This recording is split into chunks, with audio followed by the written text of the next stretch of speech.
Brutal responses will only provoke more tension and violence. Human rights law protects all, including the most vulnerable. Yet, attacks on minorities of all kinds are growing as states roll back commitments to tackle and prevent discrimination. Excessive use of force and deaths of people of African descent at the hands of law enforcement persist in many states, often rooted in systemic racism. Indigenous peoples continue to be denied their rights to land and to free, prior and informed consent in mining and other commercial projects. Violations against Roma are widespread in several European countries and beyond, including police violence, hate speech, and systemic exclusion in health, education and housing. Representation of Roma in the European Parliament has shrunk to zero. In China, the progress we have sought for the protection of the rights of Uyghurs and other Muslim minorities in Xinjiang, as well as Tibetans in their regions, has yet to materialize. This is a priority for my office's engagement. Restrictions of the rights of LGBTQ+ people are growing in West Africa, where some countries have adopted or are considering laws that criminalize consensual same-sex relations. In the United Kingdom, people with disabilities will be disproportionately affected by planned cuts to health benefits. In Argentina, austerity measures are having the greatest impact on people with disabilities and older people. Several countries around the world are cutting crucial programs that protect women's rights, including support for survivors of violence and access to sexual and reproductive health care. Maternal mortality is a leading killer of the most marginalized women and girls. This is a tragedy because it is largely preventable. Afghanistan, where women's access to health care, among many other human rights, is severely restricted, has one of the highest maternal mortality rates in the world. 4 years after the return of the Taliban, the erasure of women and girls from public life is almost complete. Policies and practices that violate the rights of migrants and refugees are becoming normalized in some countries. Pakistan and Iran have forcibly returned millions of Afghans to their country, and India has also deported groups of Rohingya Muslims by land and sea. I'm also concerned about recent measures taken by Germany, Greece, Hungary and other European countries to limit the right to seek asylum. The United States has reportedly reached agreement with several governments, including El Salvador, South Sudan, Eswatini and Rwanda, on deporting third-country nationals to places other than their homeland, raising concerns about compliance with international law.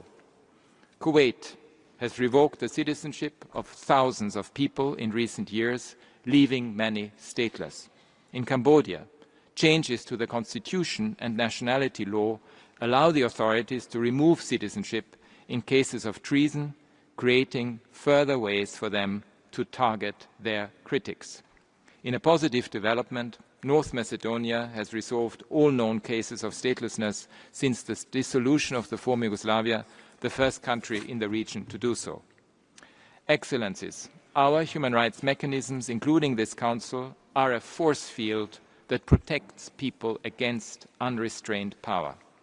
They warn us of potential harm to come, and we need to heed those warnings. Hate speech is a sign of rising tensions that can lead to violence. Around the world, we witness growing anti-Semitism, Islamophobia, homophobia, racism, and large-scale disinformation campaigns. In Chad, Nigeria, and other countries in the region, conflicts between herders and farmers are aggravated by hateful narratives, escalating to deadly clashes. From South Sudan to Syria, hate speech compounds tensions and widens divisions. The lies and nihilism that fragment societies online translate into real attacks on real people. In Cambodia and Thailand, for example, social media vitriol has been a factor in today's tensions. In Spain, online media were weaponized to instigate physical violence against migrants. In Serbia, online hate speech often goes unpunished. Civic space is rapidly shrinking, with dissent stigmatized, protesters and independent journalists targeted, and the use of excessive force by the police. I reiterate my call for restraint, dialogue and accountability. In Bosnia and Herzegovina, deliberately divisive narratives and historical revisionism continue to undermine peace and reconciliation. In the context of decades of dehumanization of the other, I welcome the recent initialing of a peace agreement between Armenia and Azerbaijan.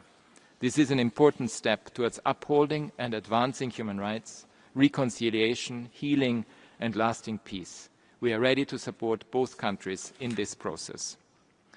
Freedom of expression is fundamental, but it does not protect those who use speech to spur violence and hatred. A growing number of leaders are now instrumentalizing freedom of expression to cover their own speech while silencing those who disagree. This must be called out each and every time. My office engages with national authorities, leaders and media to develop strategies to define and counter incitement to hatred. Elections are a litmus test for governments' commitment to freedom of expression and assembly and the rule of law. Here too, our human rights monitoring raises the alarm and helps to prevent violations. My office has been following preparations for upcoming elections in Cameroon, Côte d'Ivoire, Guinea, Guinea-Bissau, Malawi, Tanzania and Uganda. I'm deeply troubled that in many of these countries, the authorities are resorting to harassment, exclusion or detention of opposition leaders, restrictions on media freedom, bans on peaceful protest and crackdowns on human rights defenders. Such actions, coupled with disinformation campaigns and hate speech, could feed tensions, polarization and violence. I urge the authorities in these countries to reverse course immediately. Ahead of next year's election in Ethiopia, I am concerned about arbitrary detention of journalists and recent laws that may restrict freedom of association and expression. Against a backdrop of conflict in several regions, the Ethiopian authorities need to ensure conditions for fair, free and inclusive elections. I welcome the agreement for my office to establish a new presence in Bangladesh to support the transition process there. Excellencies, peace and security depend on full respect for human rights everywhere. When the Security Council, the General Assembly, this Council or other intergovernmental institutions discuss the human rights situation in a particular country, it is because this concerns us all in every country.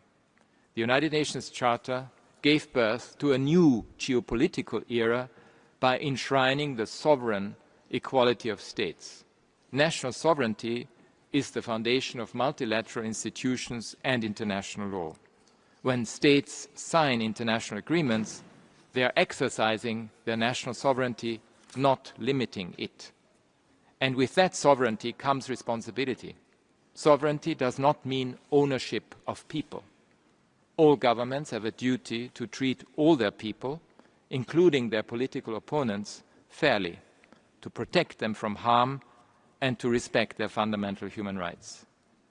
When they abandon that responsibility, it affects us all. Multilateral conventions and agreements have won incredible support over the past 8 decades and continue to do so today. As sovereign states sign up to them, they guarantee greater freedom and protection for their people.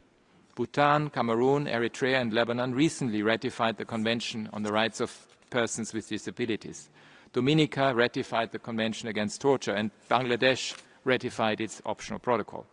Malaysia and Vietnam have abolished the use of the death penalty for certain crimes, and I am pleased to report that some member states are increasing their engagement with special rapporteurs and treaty bodies. Cuba, the Democratic Republic of Congo, Dominica, Guatemala, Iceland, Rwanda, Saudi Arabia, Senegal, Singapore, Suriname and Zambia recently accepted visits by special procedures mandate holders after more than 5 years. Libya recently accepted the jurisdiction of the International Criminal Court for alleged crimes committed between 2011 and 2027. These are not empty gestures. They are tangible acts of leadership and responsibility. They confirm that the international system benefits states and their people in concrete and specific ways.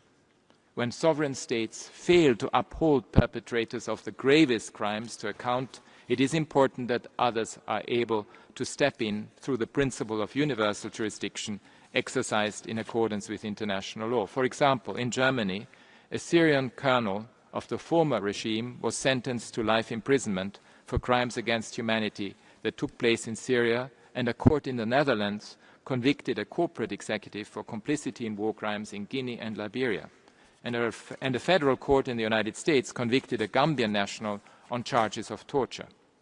Within sovereign states, stakeholders beyond the government can also step up for human rights. I'm very encouraged by the growing number of cities and regions that are integrating human rights into urban governance. Cities have long been cradles of diversity and freedom, values that test authoritarian rule.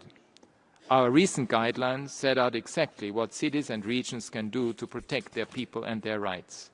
National human rights institutions are another important defense against discrimination, abuse, and the erosion of the rule of law. For example, the UNHRC in South Africa is taking legal action to address hate speech. The UNHRC in the Philippines has highlighted the impact of fossil fuels on the human rights of marginalized groups. Support for the independence and effectiveness of these national institutions is crucial. Civil society and social movements often drive transformational change, from anti-racism and feminism to climate activism. They are natural partners of my office, and we intend to work more closely together in the future. Philanthropists are key partners to help achieve positive change on the ground. I encourage them to collaborate and amplify their influence. The human rights and humanitarian communities find common ground in protecting civilians from the impact of conflict and crisis, and we must do more to strengthen this essential partnership. Señor Presidente, la educación en materia de derechos humanos es una de las herramientas e inversiones más importantes que tenemos para promover la libertad, evitar la discriminación y fomentar la cohesión. Me congratulo por el compromiso. Human rights education is one of the most important tools and investments that we have to promote the future of our young people. I am delighted at the commitment and progress of some member states, from Guyana through to Mongolia, the Middle East and South Africa. We're supporting efforts to develop human rights study plans to raise up the voices of young people and to promote civic participation. But we must do much more.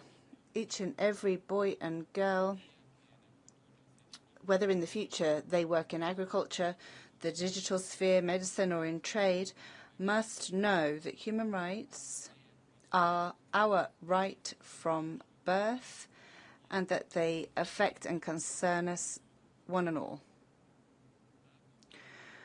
I call on all member states to take measures and next year to share at the 63rd session of the Council their strategy to ensure that the population are learning about human rights throughout their whole lives. Mr. President, as my update shows, there are coordinated efforts to undermine human rights and the rule of law around the world. When states cut ties with the system or try to weaken it, when they isolate themselves, everybody loses. In response, we need a cross-regional movement to defend the international system. That is the only viable path to reach collective solutions to the existential threats we face today. Therefore, I hope to work with you on a new initiative through an alliance of member states, philanthropists, civil society and others to strengthen the human rights ecosystem and join the dots between abuses and violations and crisis prevention. This will contribute to achieving the goal of the Secretary-General's UN80 initiative to improve coordination and to deliver better for the people we serve.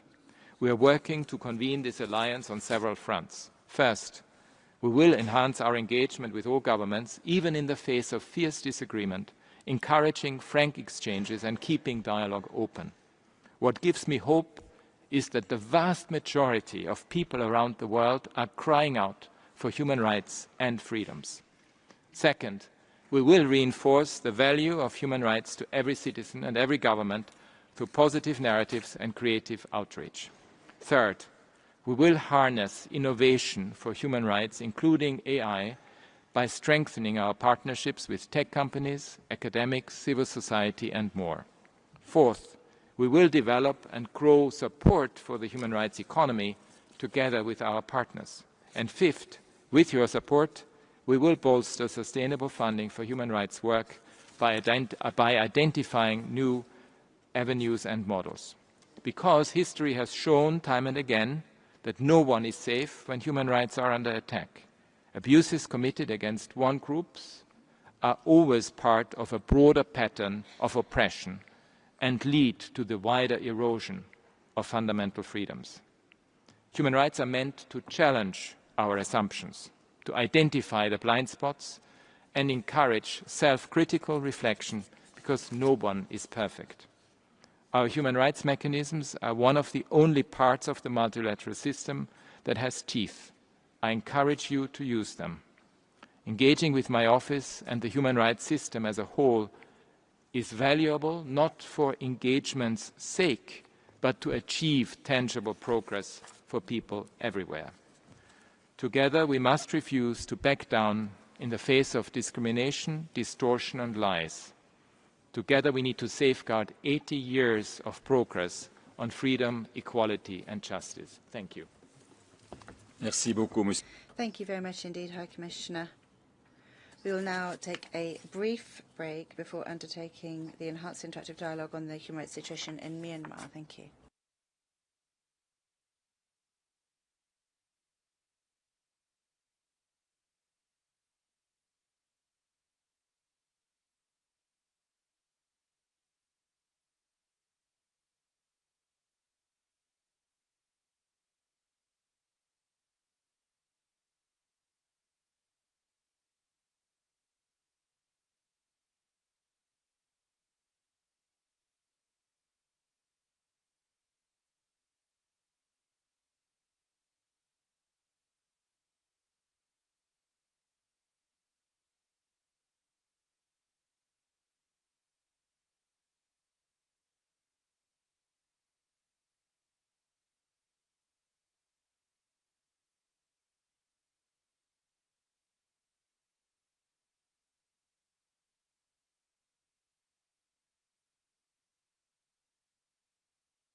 Excellences, distingués collègues, nous allons maintenant entamer le dialogue interactif renforcé sur la situation des droits humains des musulmans Rohingya et d'autres minorités au Myanmar.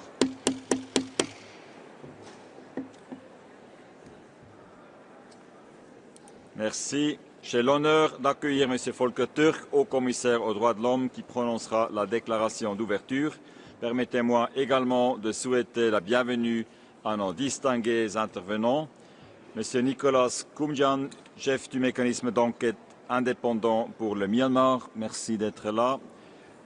Nous aurons Moon Nai Lee, défenseur des droits humains au Myanmar par vidéo. Lucky Karim, directrice exécutive de Femmes réfugiées pour la paix et la justice. Et Saouk, défenseur des droits humains au Myanmar. Merci à vous aussi d'être présents. La liste des orateurs sera close dans 15 minutes.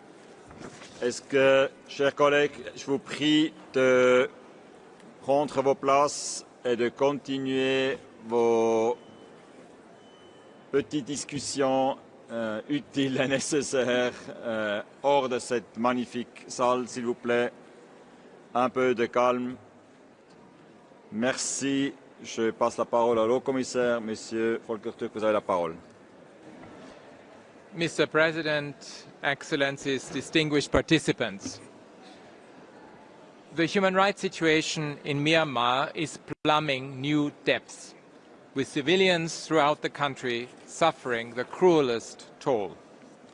Since the coup, more than 7,000 civilians have been killed by the military, and some 30,000 people have been arrested on political grounds. In August alone, a reported 277 civilians were killed across the country.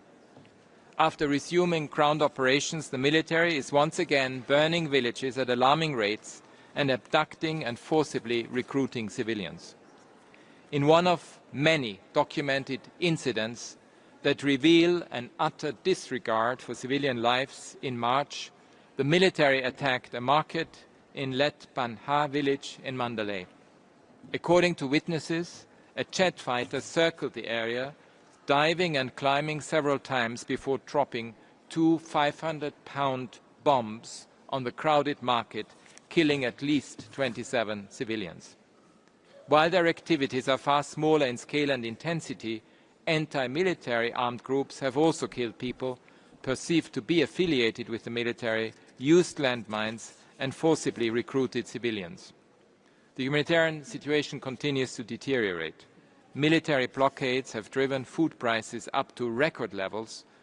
The cost of an average diet rose by 30% compared to last year, while household incomes have plummeted. Nearly a third of the country's population, some 15.2 million people, are facing acute food insecurity this year. That represents an increase of almost 2 million people in a year. Some 350,000 people have been displaced in Rakhine and Chin states since November 2023, and some 150,000 Rohingya have crossed into Bangladesh seeking safety. Reported figures of 3.3 million displaced since the coup are likely an underestimation. Excellencies, the decades-long persecution of the Muslim Rohingya minority in Rakhine State has escalated. Over the past 14 months, fighting in Rakhine has reached a fever pitch as the Arakan army and other armed groups have joined the campaign of cruelty against civilians. 8 years after the Myanmar military killed tens of thousands of Rohingya, inflicted widespread sexual violence, and triggered an exodus of 700,000 people to Bangladesh, the Arakan army has taken control of nearly all of Rakhine State. It has killed, abducted, tortured, arbitrarily detained and forcibly recruited Rohingya and burned homes and villages. In one awful example, on 5 and 6 August 2024, drones and artillery strikes killed hundreds of Rohingya civilians who had gathered along the Naf riverbank or were already on boats trying to flee to Bangladesh. Survivors attributed these strikes to the Arakan army. As the Myanmar military has lost ground, it has increasingly used aerial attacks against civilians across Rakhine and committed grave violations of human rights, including killing civilians, destroying property, arbitrarily arresting and torturing people, and forcibly recruiting them into ranks. Rohingya armed groups are also committing abuses against civilians, including killings, forced recruitment and displacement. Some of the videos and images in northern Rakhine from the second half of 2024 are reminiscent of 2017. While there are no comprehensive verified figures during the reporting period, thousands of civilians are alleged to have been killed, with tens of thousands more fleeing violence. Violations and abuses by both the Arakan army and the military have gone unpunished. Rohingya reportedly left their homes ahead of clashes or because of targeted violence by the Arakan army, whose fighters had threatened or attacked those who refused to leave. Rohingya have also reported growing restrictions and surveillance of their communities, including internet shutdowns and seizure of mobile phones. These have hampered our ability to document fully all violations. Other minority communities, including ethnic Rakhine, are also suffering under airstrikes and artillery barrages, resulting in untold numbers of killings and mass displacement. Military blockades have severely restricted humanitarian access. Hunger and malnutrition are at an all-time high, with 57% of families unable to meet basic food needs. Amid growing violations and violence, the military is now seeking legitimacy by organizing military-controlled elections. The people of Myanmar demand justice, peace, and democratic, civilian-run institutions, as my report in June highlighted. Conditions do not exist for free and representative elections. I echo ASEAN's view that de-escalation and humanitarian access are the way out of this crisis, not elections. The military must implement Security Council Resolution 2669, which demands an immediate end to all forms of violence, urges the release of arbitrarily detained prisoners, and calls for constructive dialogue, reconciliation and respect for human rights. All parties need to allow humanitarian relief to civilians in need and to lift all restrictions. Parties in Rakhine must respect in full the provisional measures imposed by the International Court of Justice to protect Rohingya lives. Excellencies, for more than 4 years now, my office has reported horrible violations to this Council. We have issued recommendations for action to stop the wanton violence and rampant impunity, as have other human rights mechanisms. You, the international community, have all the information you need to act. I repeat my call for the Security Council to refer the full situation in Myanmar to the International Criminal Court. I'm encouraged by the actions taken by the International Criminal Court, including the prosecutor's application for an arrest warrant against the Commander-in-Chief of the Myanmar military, Min Aung Hlaing, for alleged crimes against humanity, as well as the prosecutor's indication that more such applications would follow. I also welcome the imposition by several countries and one regional organization of targeted sanctions against individuals and companies in Myanmar. But much more is clearly needed. States need urgently to stop the flow of arms into Myanmar, including jet fuel and dual-use goods, and to resume peace-building efforts.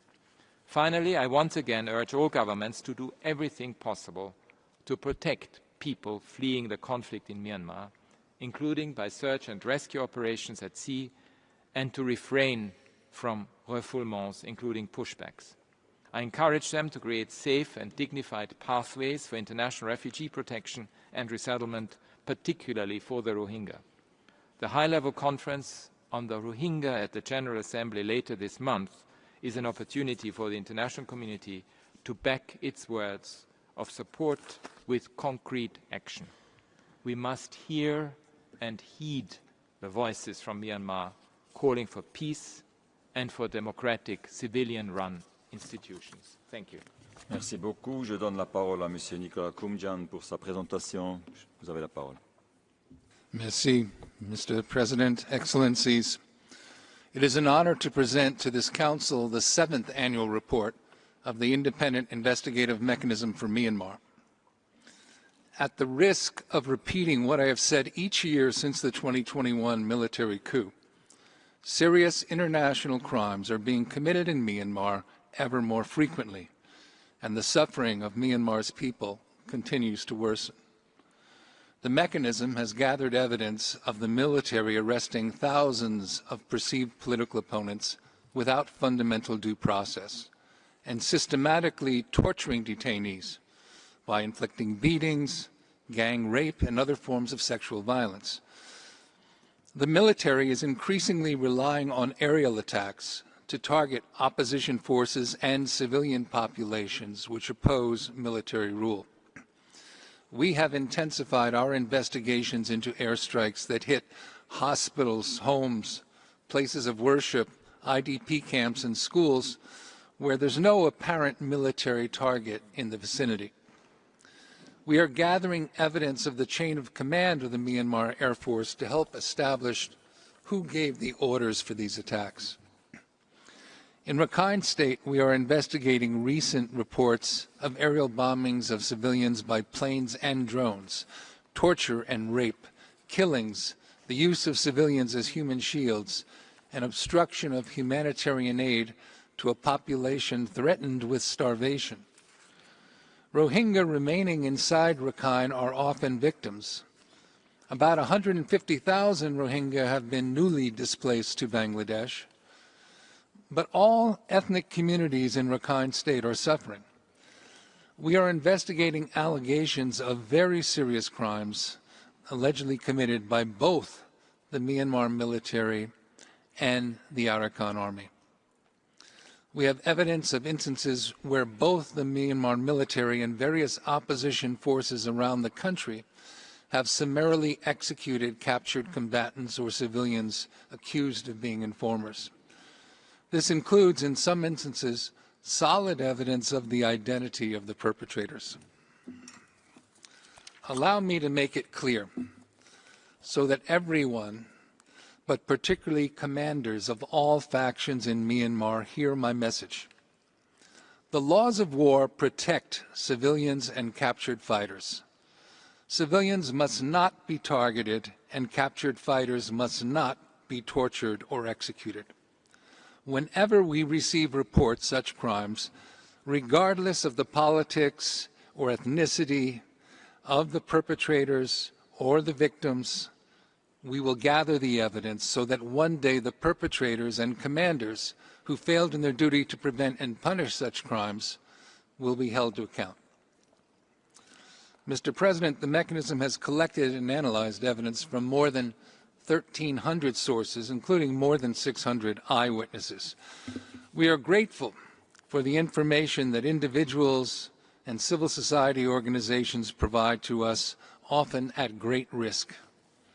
We use this evidence to facilitate criminal prosecutions in national or international courts. We have shared vast amounts of evidence and analysis for proceedings at the International Criminal Court, the International Court of Justice, and with the Federal Prosecutor's Office in Argentina concerning crimes against the Rohingya. We are also responding to specific requests for information from authorities in the United Kingdom and other jurisdictions, often concerning post-coup violence. ASEAN, in its 5-point consensus, and this Council have called for an end to the violence in Myanmar, but each year the violence grows worse.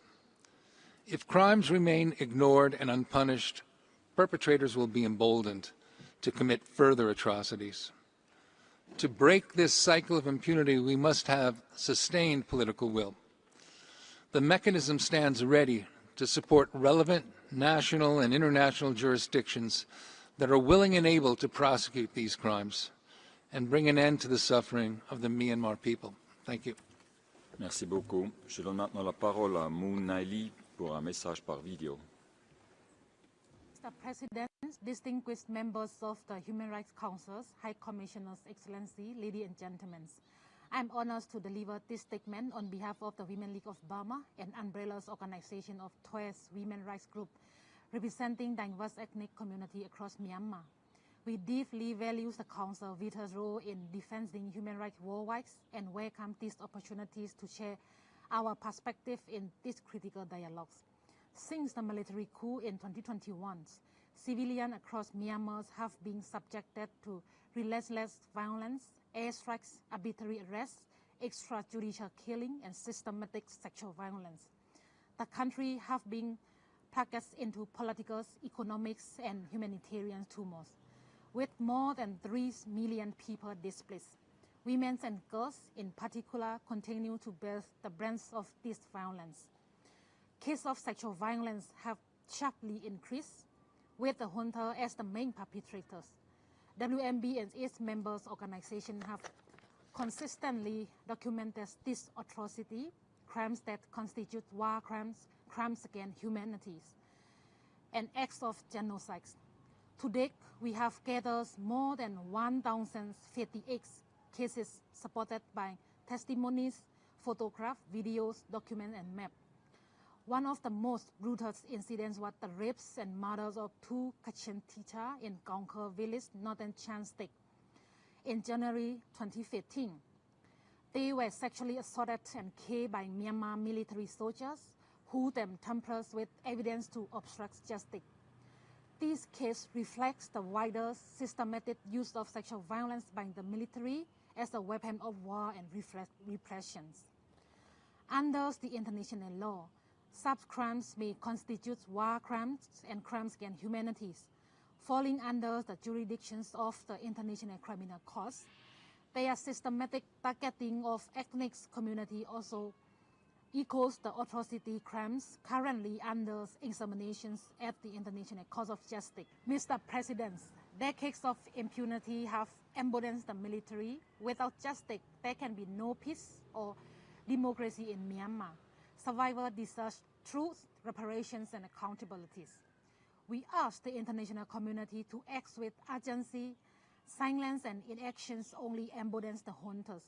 The United Nations, member states, and international courts must uphold their obligations to ensure these crimes are recognized as violations of international law and that perpetrators are brought to justice. We therefore call on the Human Rights Council to 1.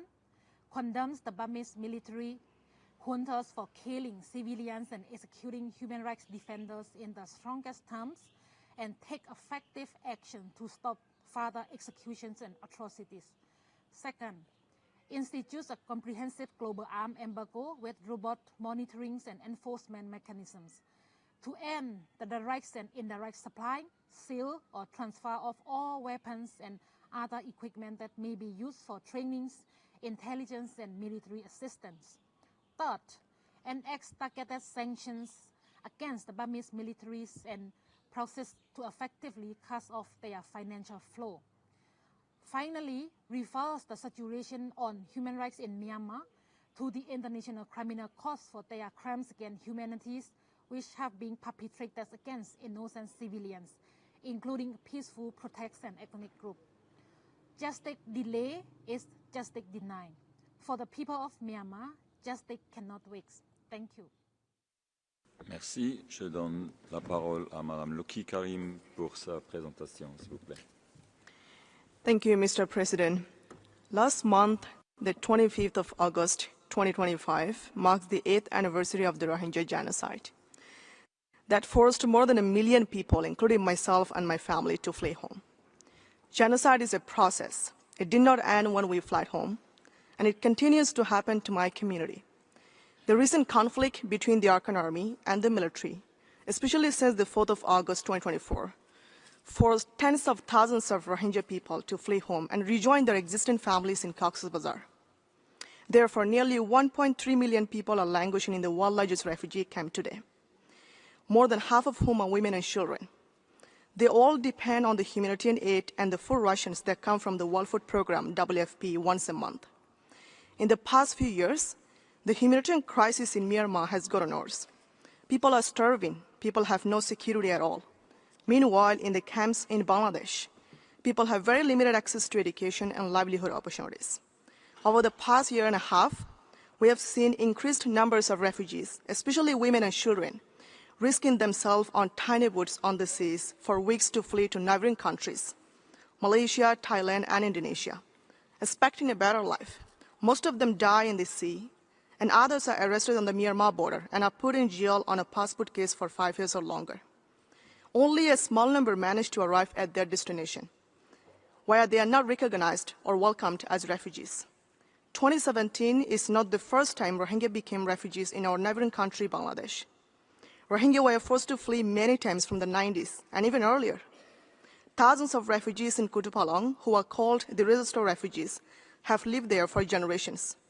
Over decades, each time we were sent back to Myanmar, and as we began to settle in and rebuild our lives, we were over and over again forced to flee our homes, back to Bangladesh. This time we want a permanent solution, so the Rohingya refugees don't have to keep going back and forth.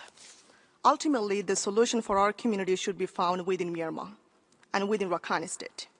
As an intermediate steps towards this goal, the internally displaced people, IDPs, must be able to return to their homes safely, without any restrictions or conditions. The humanitarian crisis in Myanmar must be addressed.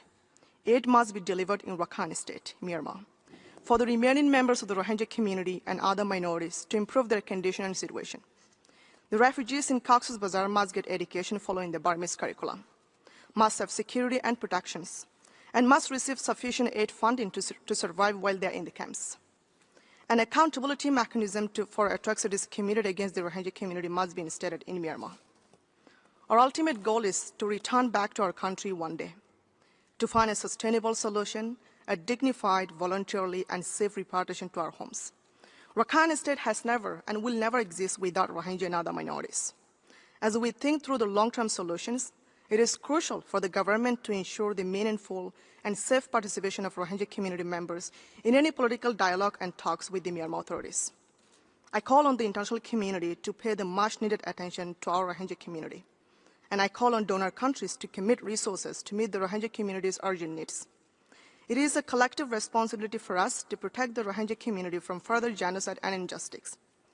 I hope the member states and all relevant stakeholders will implement this recommendation and take immediate actions. I thank you. Merci. Je donne la parole à M. Tsaouk pour sa présentation, s'il vous plaît. Thank you, Mr. President. Mr. President, Excellencies, distinguished delegates, Special Rapporteur Tom Andrews has often described this body as the conscience of the world. That description is increasingly true and increasingly urgent in a world scarred by insanity, barbarism, and the erosion of compassion and empathy. Those of us living through some of the darkest situations look to this Council as the last source of hope and moral compass. Now more than ever, this Council must not merely be a forum of speeches, but must act decisively to inspire that last hope. I stand before you not as a politician or a general, but as a human rights defender, a believer in truth, justice, and freedom. Like thousands of others, I've spent my entire adult life defending the dignity of Myanmar's most marginalized people. I'll not repeat the counting of our dead or the tally of our destroyed lives. Enough has been said. Instead, I ask this Council and each member state represented here to confront a single question. In the immediate aftermath of the 2021 coup, the Secretary General declared, and I quote, "We will do everything we can to mobilize all the key actors and international community to put enough pressure on Myanmar to make sure that this coup fails." 4 years later, this Council, the so-called the conscience of the world, must look itself in the mirror and ask, have we truly done everything? Have member states done enough to make the coup fail? Because the junta is doing everything to make it succeed through relentless airstrikes, massacres, and terror aimed at silencing the population so it can stage a sham election built on fear. I cannot forget the faces behind these crimes. My colleague, Thuy Diem, a journalist and a human rights defender, was among them. On January 6, 2022, he and 9 others, including a 13-year-old boy, were taken by soldiers in Matupi Township. 2 days later, Their bodies were found murdered, their bodies bound, gagged, and brutally stabbed. That single act of cruelty captures the daily reality for thousands across Myanmar.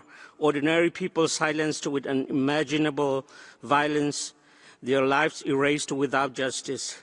In this climate of terror, the weakest ethnic and religious minorities have become easy prey. Villages are burned, churches and mosques destroyed, entire communities erased simply for who they are. If this council is truly the conscience of humanity, then its member states cannot turn away while the most vulnerable are sacrificed first.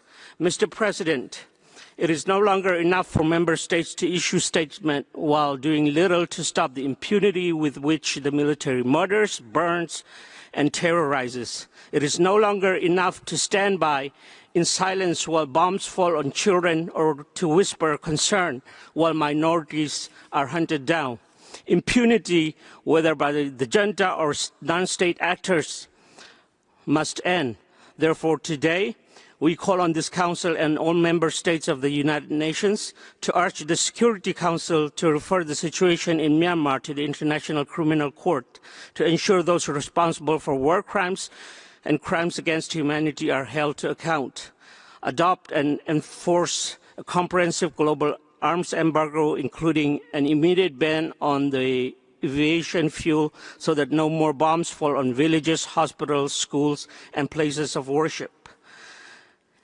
Impose stronger coordinated sanctions targeting the military sources of revenue and power so that it can no longer finance its campaign of terror. Excellencies, this is the test of whether the conscience of the world has meaning or whether it's just words. History will judge us all, but the people of Myanmar cannot wait for history. They need action, and they need it now. The world promised this coup would fail. It is time for member states to make good on that promise. Thank you, Mr. President. Merci de vos présentations et témoignages. La liste des orateurs est maintenant close. J'invite à présent les délégués intéressés à poser des questions aux présentateurs et à formuler des commentaires sur leurs déclarations. Je rappelle que le temps de parole est limité à 1 minute et 30 secondes pour chaque intervention. Et je donne la parole au distingué représentant du Canada au nom d'un groupe de pays. Thank you, Mr. President. Canada is pleased to deliver this statement on behalf of Australia, New Zealand, and my own country, Canada. We thank the High Commissioner and the Independent Investigative Mechanism for Myanmar for their update. Reports of escalating war crimes and crimes against humanity committed across Myanmar are gravely concerning. The human rights situation has severely deteriorated due to the regime's continuing use of airstrikes, causing civilian deaths and widespread destruction.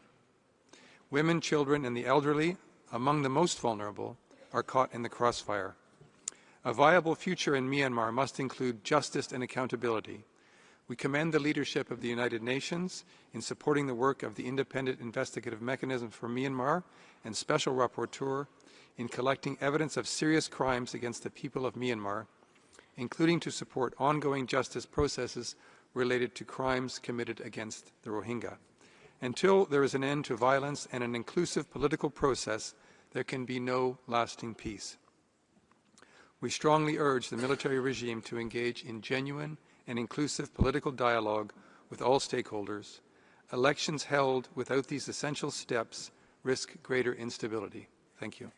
Merci. Je donne la parole à la distinguée représentante du Royaume des Pays-Bas au nom d'un groupe de pays. Thank you, Mr. President. I'm honored to deliver this statement on behalf of Belgium, Luxembourg, and the Kingdom of the Netherlands. We thank the High Commissioner and the Independent Investigative Mechanism for Myanmar for their reports and align ourselves with the European Union statement. We remain deeply concerned with the ongoing human rights crisis in Myanmar, which has continued to deteriorate since the military coup in 2021. The earthquake in March was yet another tragedy for the people of Myanmar. We are deeply alarmed that fighting, including airstrikes, continues. We urge the military to cease aerial bombings, We call for immediate, safe and unimpeded humanitarian access to all communities in need. We reaffirm our solidarity with the people of Myanmar and commend them for their resilience in their demand for a peaceful, democratic future. We also continue to support the efforts of the independent investigative mechanism for Myanmar and call for full accountability for the crimes committed.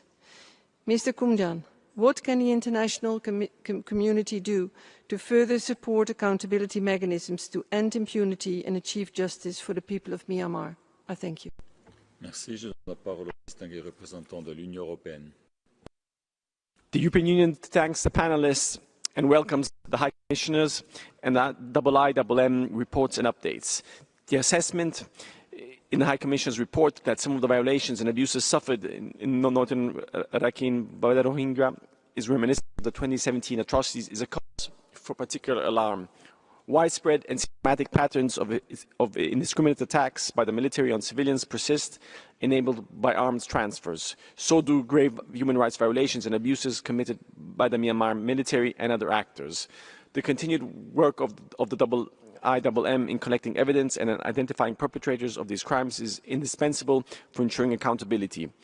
We call for the immediate and unconditional release of all political prisoners, including State Councillor San Suu Kyi. The EU reiterates call for unhindered humanitarian access, stability, peaceful reconciliation, and for the swift establishment of a transparent, inclusive, and credible democratic process.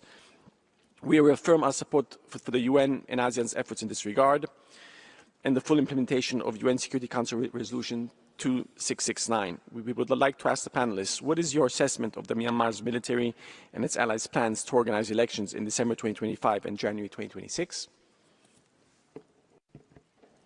Merci. Je donne la parole à la distinguée représentante de l'Estonie au nom d'un groupe de pays. Merci, Monsieur le Président. I have the honor to speak on behalf of the Nordic Baltic states. We reiterate our strong support for the critical work of the Independent Investigative Mechanism for Myanmar. Its latest report provides further evidence of serious crimes, including war crimes and crimes against humanity committed across Myanmar. We are alarmed by the rise of deliberate attacks on civilians and critical civilian infrastructure, such as schools, places of worship and medical facilities. Such acts are utterly unacceptable. We commend the mechanism's approach in documenting crimes against children and placing this issue at the forefront of its agenda. Perpetrators of such crimes must be brought to justice before impartial courts. We welcome the notable progress made by the Independent Investigating Mechanism for Myanmar in ongoing judicial proceedings during the reported period, which represents above all an important step in advancing accountability for crimes committed against the Rohingya population. These efforts send a clear message that justice will be pursued and those responsible for violations of international law will be held accountable. We are concerned about the liquidity crisis facing the mechanism, which threatens its vital mandate. We must work together to overcome these challenges. Mr. Kumian, what more can be done to stop Myanmar's military's attacks on civilians? I thank you. Merci. Je donne la parole au distingué représentant du Pakistan au nom de l'Organisation de coopération islamique. Mr. President, the OIC thanks the High Commissioner and the head of mechanism for their reports. OIC is deeply concerned over the reports of mass killings, atrocities, arson and forced conscription against the Rohingya Muslims in Rakhine. The ongoing conflict that continues unabated has forced more than 150,000 Rohingya Muslims to flee to Bangladesh and thousands to other countries, especially since November 2023. The mechanism has a crucial role to advance accountability and justice for the Rohingya. The OIC calls upon the mechanism to continue and possibly enhance its close and timely cooperation with the courts, tribunals, including the ICJ. We commend Bangladesh and other countries in the region for their continued support to the mechanism, including facilitating its regular visits. The OIC deeply regrets Myanmar's persistent non-cooperation with the mechanism, including its indifference to the requests for country visits. Part of finding a durable solution to the Rohingya crisis, Myanmar should fully cooperate with the mechanism. We underscore that it is critically important for the OHCHR, as well as the mechanism, to continue uncovering evidence of atrocities and crimes committed against the Rohingya Muslims. Lastly, The OIC calls on all member states to provide adequate support towards the implementation of mandated activities of OHCHR and the mechanism for the Rohingya. I thank you. Merci. La parole à la distinguée représentante de l'Indonésie. Thank you, Mr. President.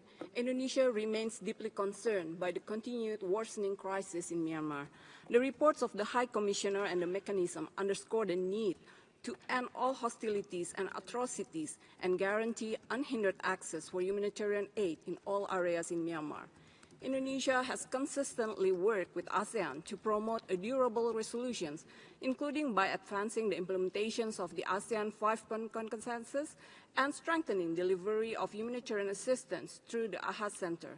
Indonesia has also pursued its bilateral initiatives, including engaging with all relevant stakeholders in Myanmar and providing humanitarian support to affected communities. Mr. President, we call upon the international community to remain steadfast in its attention to Myanmar. This crisis must not be allowed to slip from the global agenda. Sustained international support and cooperation are important to uphold justice, address the plight of Rohingyas and other affected communities, and contribute to lasting peace in Myanmar. Finally, Indonesia reaffirms its unwavering support to the aspirations of Myanmar people to achieve peace, stability, democracy, and full enjoyment of human rights. I thank you. Je donne la distinguée représentante de la Thaïlande. Thank you, Mr. President. Thailand appreciates the High Commissioner and the IMM for their reports. We continue to attach importance to finding viable solutions for Myanmar through implementation of the 5-point consensus, as well as engagements with Myanmar and various stakeholders. Thailand has also conveyed to all sides in Myanmar our willingness to facilitate constructive dialogues. Amidst the ongoing conflict, frequent natural disaster and global humanitarian funding cuts, the situation continues to worsen. Ensuring timely and unimpeded humanitarian assistance remains crucial. Thailand will continue to provide assistance in public health and education to ensure that vulnerable populations along the Thailand-Myanmar border are secured. As needs are immense, we welcome support from the international community. Thailand also recognizes the humanitarian challenges faced by the Rohingya. Last year, we contributed through UNICEF and the World Food Programme to provide training for teachers and food rotation in Cox's Bazar. We will do more in line with our pledge at the Global Refugee Forum. We also look forward to participating in the high-level conference on the situation of Rohingya Muslims and other ethnic minorities in Myanmar in New York. I thank you. Merci. Je donne la parole au distingué représentant du Bangladesh. Thank you, Mr. President. Bangladesh welcomes both the reports of OHCHR and IIM. We appreciate IIMM for its continued work to collect and preserve evidence of crimes committed in Myanmar, including against the Rohingya. We also take good note of the mechanism's close engagement with the ICJ, ICC, and other national courts to ensure accountability and justice for the Rohingya. Mr. President, Bangladesh regularly facilitates IIMM's missions to Bangladesh and will continue to cooperate with the mechanism pertinent to its work on the persecuted Rohingya. Bangladesh underscores that mechanism's access to Myanmar is critical for fully gathering and collecting evidence of crimes committed against the Rohingya. We urge Myanmar to fully cooperate with IIMM. Mr. President, Bangladesh is deeply concerned at the ongoing conflicts in Rakhine, which continues unabated. Over 150,000 Rohingya have fled to Bangladesh since November 2023, putting additional burden and mounting pressure over already overcrowded camps in Cox's Bazar. It is further exacerbated due to the diminishing trend of humanitarian assistance for the Rohingya. Bangladesh reiterates that sustainable repatriation is the only durable solution of this protected Rohingya crisis. Bangladesh expects that the upcoming high-level conference of Rohingya this September will provide a clear pathway for the expedited solution of the crisis in a sustainable manner. I thank you. Merci. Je donne la parole à la distinguée représentante de la Malaisie. Mr. President, Malaysia is gravely concerned over the escalation of the conflict and the deteriorating humanitarian situation in Myanmar. We urge all parties to immediately halt indiscriminate violence, ensure the protection and safety of all civilians and civilian infrastructures, as well as create a conducive environment for an inclusive national dialogue and for the unimpeded delivery of humanitarian assistance. We commend the mechanism for its tireless efforts in collecting, preserving and analyzing forensically valuable evidence of war crimes and crimes against humanity committed across Myanmar by multiple parties, particularly against the Rohingya.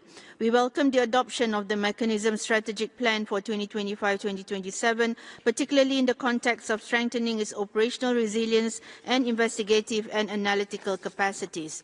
As chair of ASEAN, Malaysia is committed to facilitating a path towards a peaceful resolution in Myanmar. We urge continued support from the international community for the full and effective implementation of ASEAN's 5-point consensus. We hope that a credible and durable solution will enable the safe, voluntary and dignified return of Rohingya refugees. We urge member states who are signatories to the Refugees Convention to expedite the resettlement of refugees and asylum seekers, including the Rohingyas, to third countries on the principle of burden and responsibility sharing. Thank you.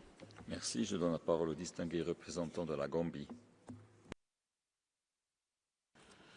The Gambia thanks the High Commissioner and the IIMM for its vital report, which documents systematic and indiscriminate use of airstrikes by the Myanmar military, killings, torture, sexual violence, and crimes against or affecting children, including their conscription in hostilities.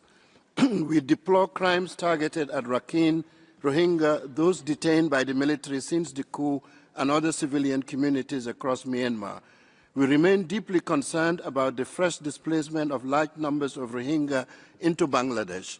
We agree with the report's observation that in the face of impunity for the most serious crimes, calls for the violence to end will remain an illusion. Therefore, the Gambia reiterates its unwavering commitment to enforce Myanmar's erga omnes obligations under the Genocide Convention and to deliver justice for the Rohingya and all victims in Myanmar. We look forward to the UN High-Level Conference on the situation of Rohingya Muslims and other minorities in Myanmar on 30th September and encourage all states to fully support and adequately resource the mechanisms in order to enhance collection of vital evidence on the most serious international crimes committed in Myanmar. The Gambia calls for the cessation of indiscriminate attacks and guarantees of unhindered humanitarian access for all civilians. We echo support for a survivor victim center, gender-sensitive and trauma-informed approach to the mechanism's work to ensure that any future return of the Rohingya is voluntary.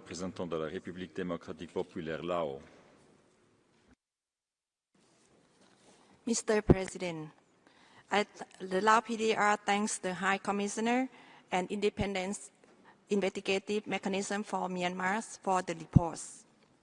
The Lao PDR reaffirms its commitment to play an active role, especially through ASEAN, in helping Myanmar to achieve Myanmar-owned, Myanmar-led durable and find the restoration of peace, stability and reconciliation in the country. We welcome the positive development in Myanmar for its preparation for the upcoming general elections. We also commend Myanmar for the constructive cooperation and engagement with ASEAN, member states, as well as the relevant UN agency in providing humanitarian assistance, including medical supply and relief items for the victims of the earthquake and all people in need without discrimination. We call upon the international community to pursue constructive dialogue and cooperation to support Myanmar in order to achieve lasting peace and national reconciliation and sustainable development. I thank you, Mr. President. Merci. Je donne la parole au distingué représentant de l'Albanie. Thank you, Mr. President. Albania thanks High Commissioner for his presentation, his office and the independent investigative mechanism for their comprehensive and deeply concerning report on the situation in Myanmar. The finding presented, along with recent development, underscore the urgent need for accountability and justice over war crimes and crimes against humanity committed in Myanmar. The humanitarian situation in Myanmar has deteriorated dramatically, with millions of people currently displaced due to ongoing armed conflicts and natural disaster. The situation in Rakhine states remains dire. The Rohingya population continue to suffer from mass killing, forced displacement, denial of humanitarian aid. We remain deeply concerned by continuous and escalating violations perpetrated by the military authority, including indiscriminated airstrike, torture, sexual violence, and targeting civilians, including children.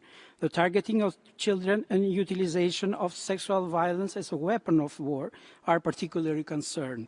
These acts are unacceptable and must cease immediately. Mr. President, Albania stands in solidarity with people of Myanmar and reaffirms its commitment to justice, human rights, and rule of law. Accountability must prevail and impunity must end. I thank you. Merci. Je donne la parole au distingué représentant de Koweït. شكرا سيد الرئيس. يضم وفد بلادي صوته إلى بيانات المجموعات التي ينتمي إليها، ويعبر عن بالغ القلق حيال ما ورد في التقرير قيد النظر بشأن كافة الانتهاكات ضد مسلمي روهينجا، وخاصة في ولاية راخين، والمتمثلة في عمليات القمع والتطهير العرقي، التهجير القسري والتدمير الممنهج للبنى التحتية المدنية، بما في ذلك دور العباد، مما أدى إلى ازدياد عدد لاجئي مسلمي الروهينجا والذي بلغ أكثر من 1.3 مليون حسب ما ورد في تقارير المفوضية السامية لشؤون اللاجئين.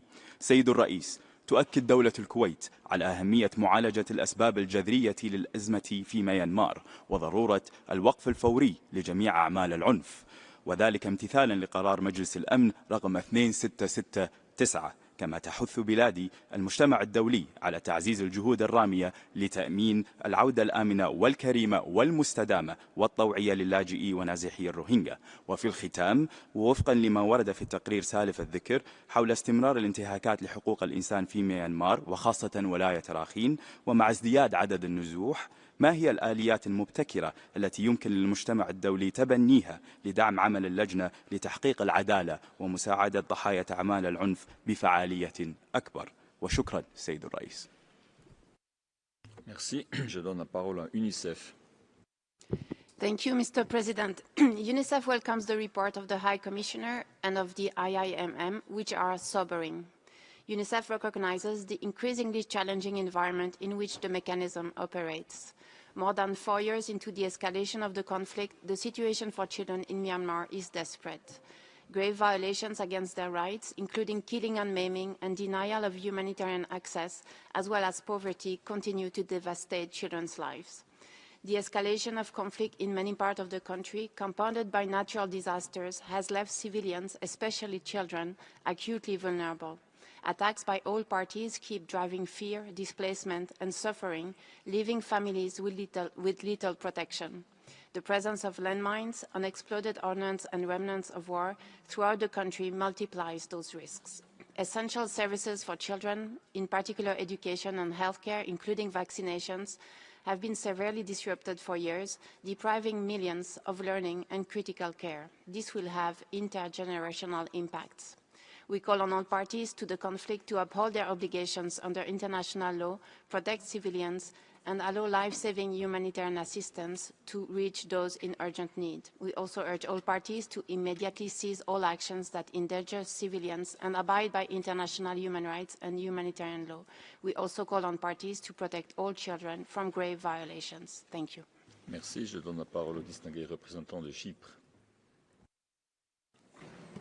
Mr. President, Cyprus aligns itself with the EU statement and thanks the High Commissioner and the IIM for their reports.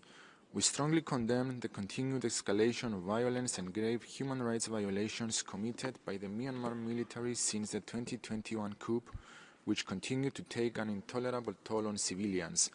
We are appalled by evidences of indiscriminate airstrikes, civilian deaths from artillery attacks, and torture and abuse of detainees, including sexual violence. Equally alarming are the allegations highlighted in the report on the use of chemicals. We remain deeply concerned by the scale of violence children, including reports of forced recruitment and reprisals against families that refuse to comply. It is unacceptable that the military continues to obstruct humanitarian access, even in the aftermath of natural disasters. Cyprus reiterates its support for strengthening accountability mechanisms in Myanmar, including the IIM. We call on the military to cease all violations of international humanitarian law and human rights law and to ensure full, safe and timely humanitarian access in line with humanitarian principles. Thank you. Merci. Je donne la parole au distingué représentant de l'Italie.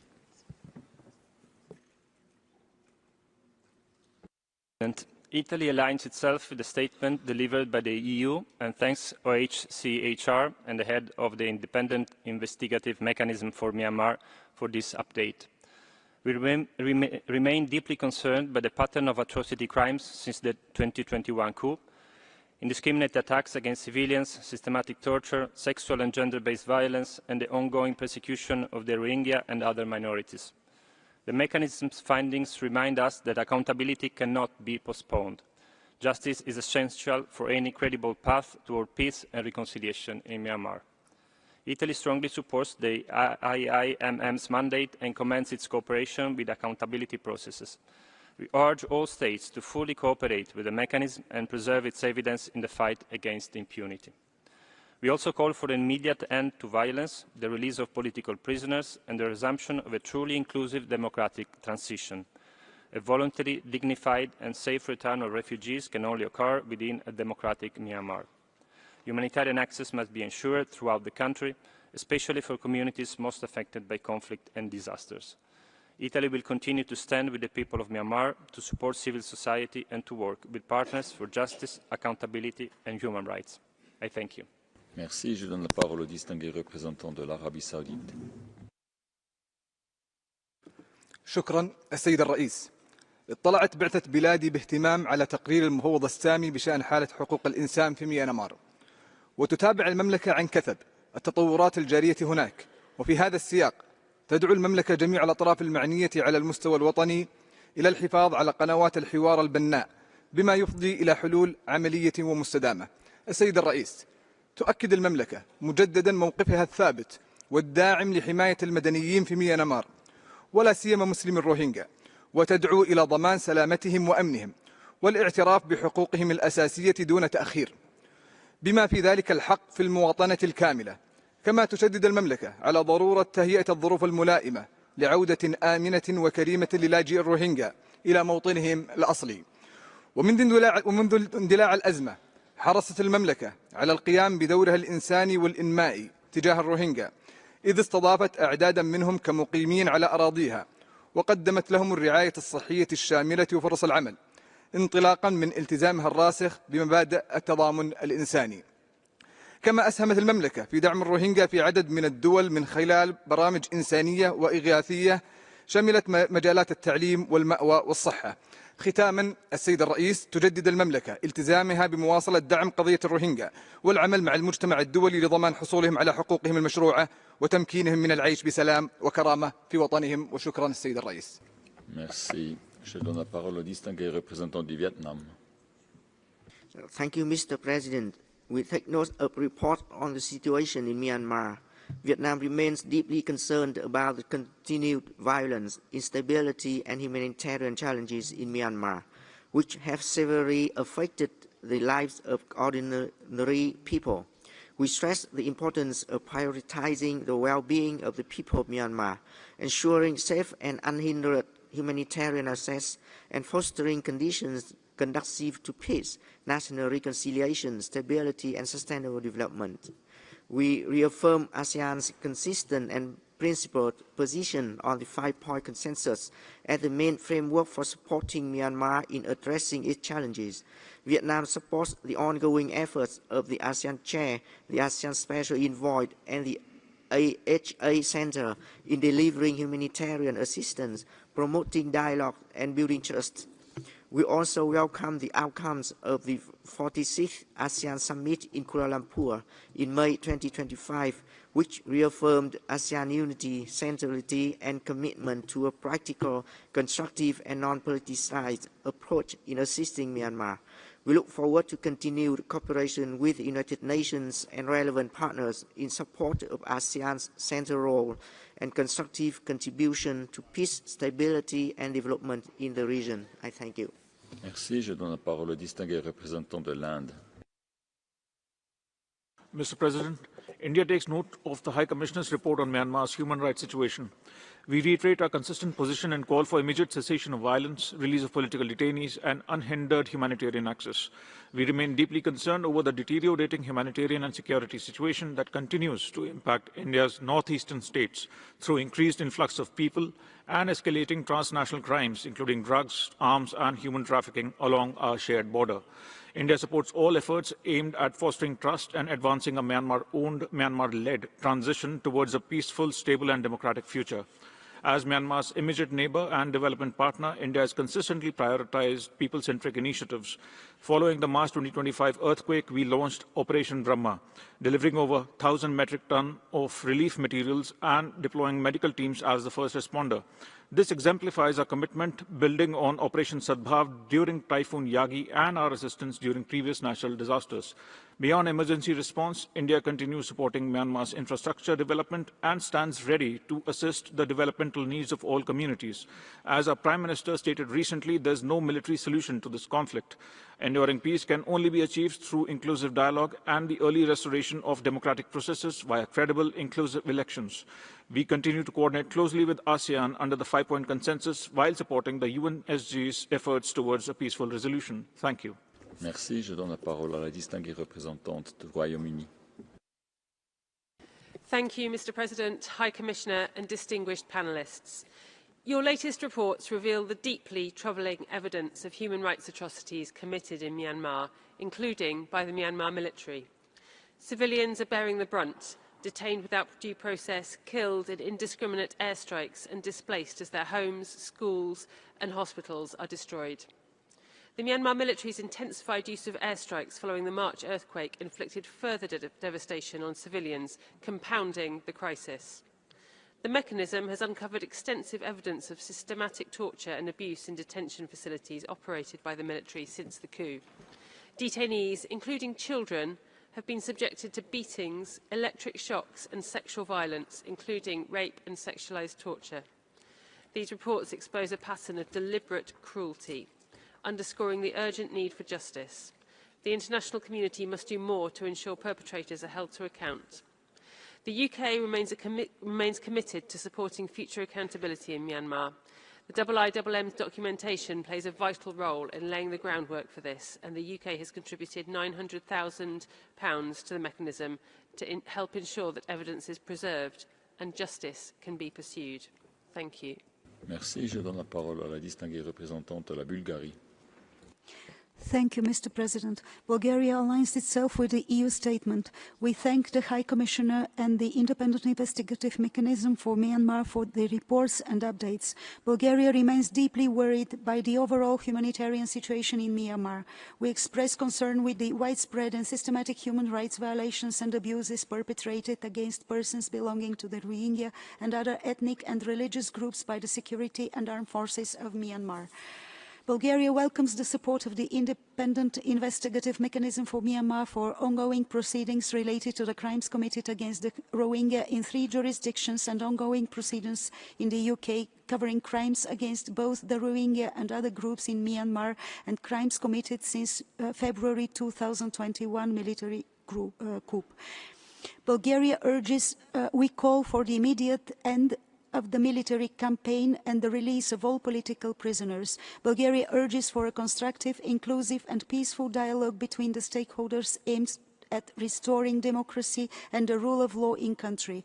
We reiterate our call for full, safe and unhindered access to provide humanitarian assistance to all those in need. Bulgaria commends ASEAN's efforts to improve the situation in Myanmar, supports the ASEAN 5-point consensus and highly appreciates the work of the ASEAN Special Envoy for Myanmar. I thank you.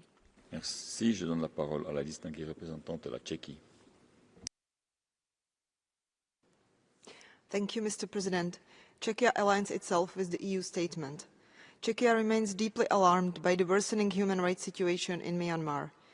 Both reports under discussion document systemic violations, including airstrikes, torture, sexual violence, and forced displacement, particularly affecting the Rohingya and other minorities. We are appalled by the military's continued use of air attacks, even in earthquake-stricken areas, and the deliberate targeting of civilians, schools, and hospitals. The persecution of the Rohingya through killings, forced recruitment, and denial of humanitarian aid has intensified under both the Myanmar military and the Arakan army. We commend the mechanism's work in supporting international accountability and urge all states to cooperate fully. Czechia calls for an immediate end to all violations, unrestricted humanitarian access, and protection for displaced communities. We reaffirm our commitment to human rights, accountability, and the dignity of all people in Myanmar.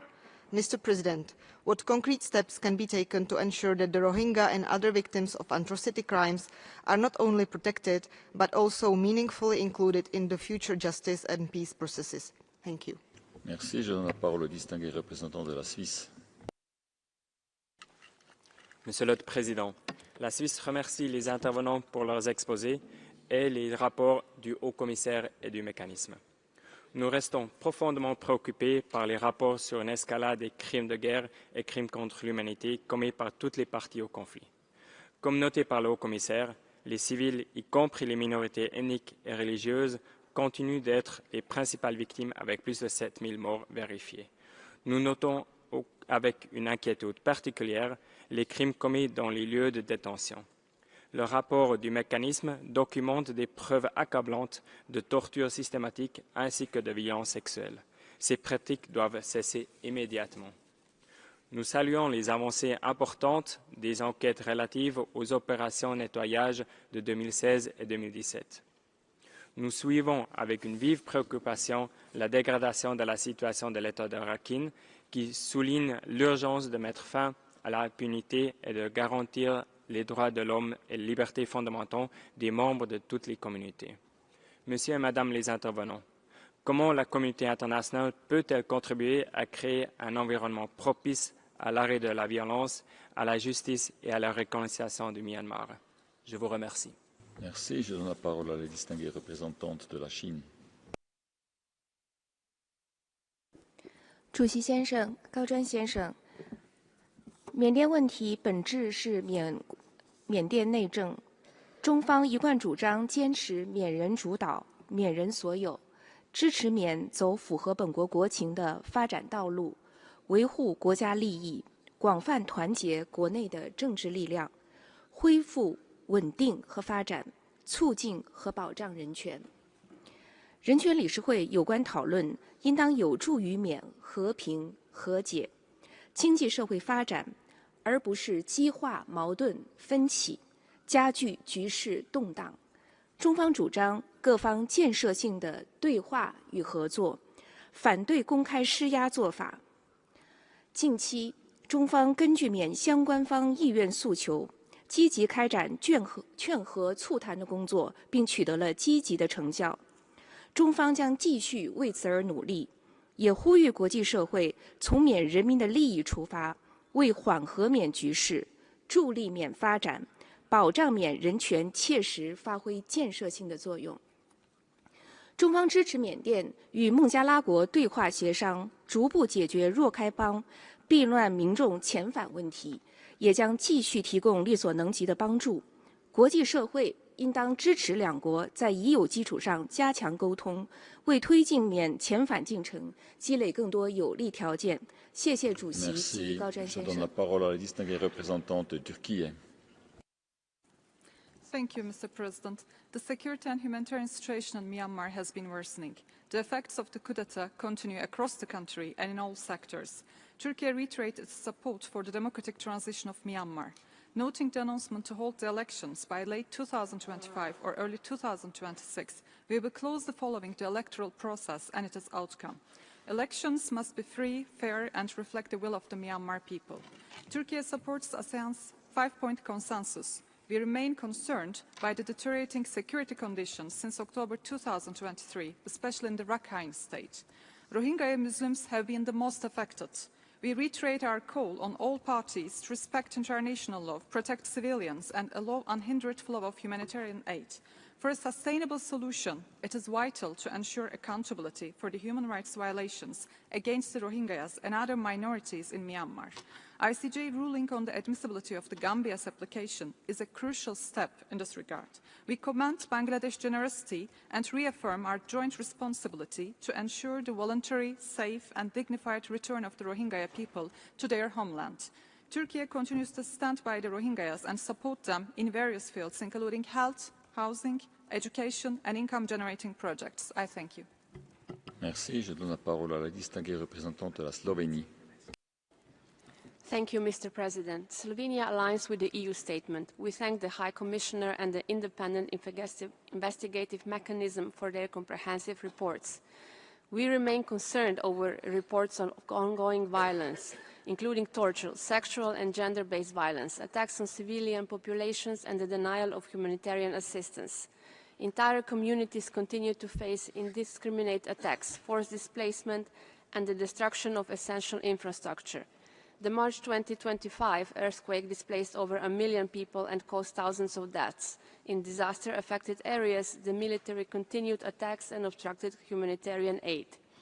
Slovenia reiterates its call for an immediate cessation of all violence against all civilians, including the Rohingya community, and calls for their protection in compliance with the international humanitarian and human rights law. The efforts in collecting and preserving evidence of these serious violations is crucial to supporting international efforts aimed at justice and accountability. Ending impunity is the necessary first step towards justice, peace and reconciliation in Myanmar, and the international community must act decisively to uphold these principles. Thank you. Merci. Je donne la parole à la distinguée représentante de la Roumanie. Romania aligns with the EU statement. We want to thank the High Commissioner and the investigative mechanism for their reports. Romania expresses serious concern about the ongoing human rights crisis in Myanmar, a human rights calamity, the High Commissioner said at the beginning of our session. As we just heard, we are witnessing widespread and systematic patterns of indiscriminate attacks by the military against civilians, forced displacement, forced recruitment, disappearances, arbitrary arrests, and denial of humanitarian assistance. We strongly urge the Myanmar military to immediately stop the violence, restore Myanmar's democratic political system, and implement ASEAN's 5-point consensus. In the light of the ongoing violations of international law and the prevailing impunity, we must pursue all available legal avenues for accountability. Romania will support all efforts in this regard, including universal jurisdiction and the work of the Council through its mandate holders. We urge the Council to maintain focus on accountability in Myanmar. Thank you. Merci. Je donne la parole à la distinguée représentante du Japon. Thank you, Mr. President. Mr. High Commissioner and Mr. Commission, we thank you for your reports. 4.5 years after the coup in February 2021, the human rights situation in Myanmar remains dire, with people suffering intolerable violence, including ongoing airstrikes, and many still detained. Crimes in detention facilities such as torture and sexual violence continue to be reported. Japan is gravely concerned by and deplores the continuing deterioration of the human rights situation in Myanmar.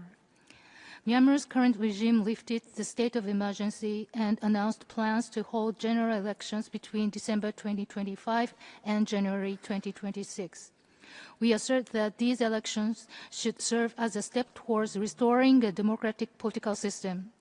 If general elections are held without any visible progress in this regard, it could provoke strong backlash from the people of Myanmar and hinder a peaceful resolution of the conflict.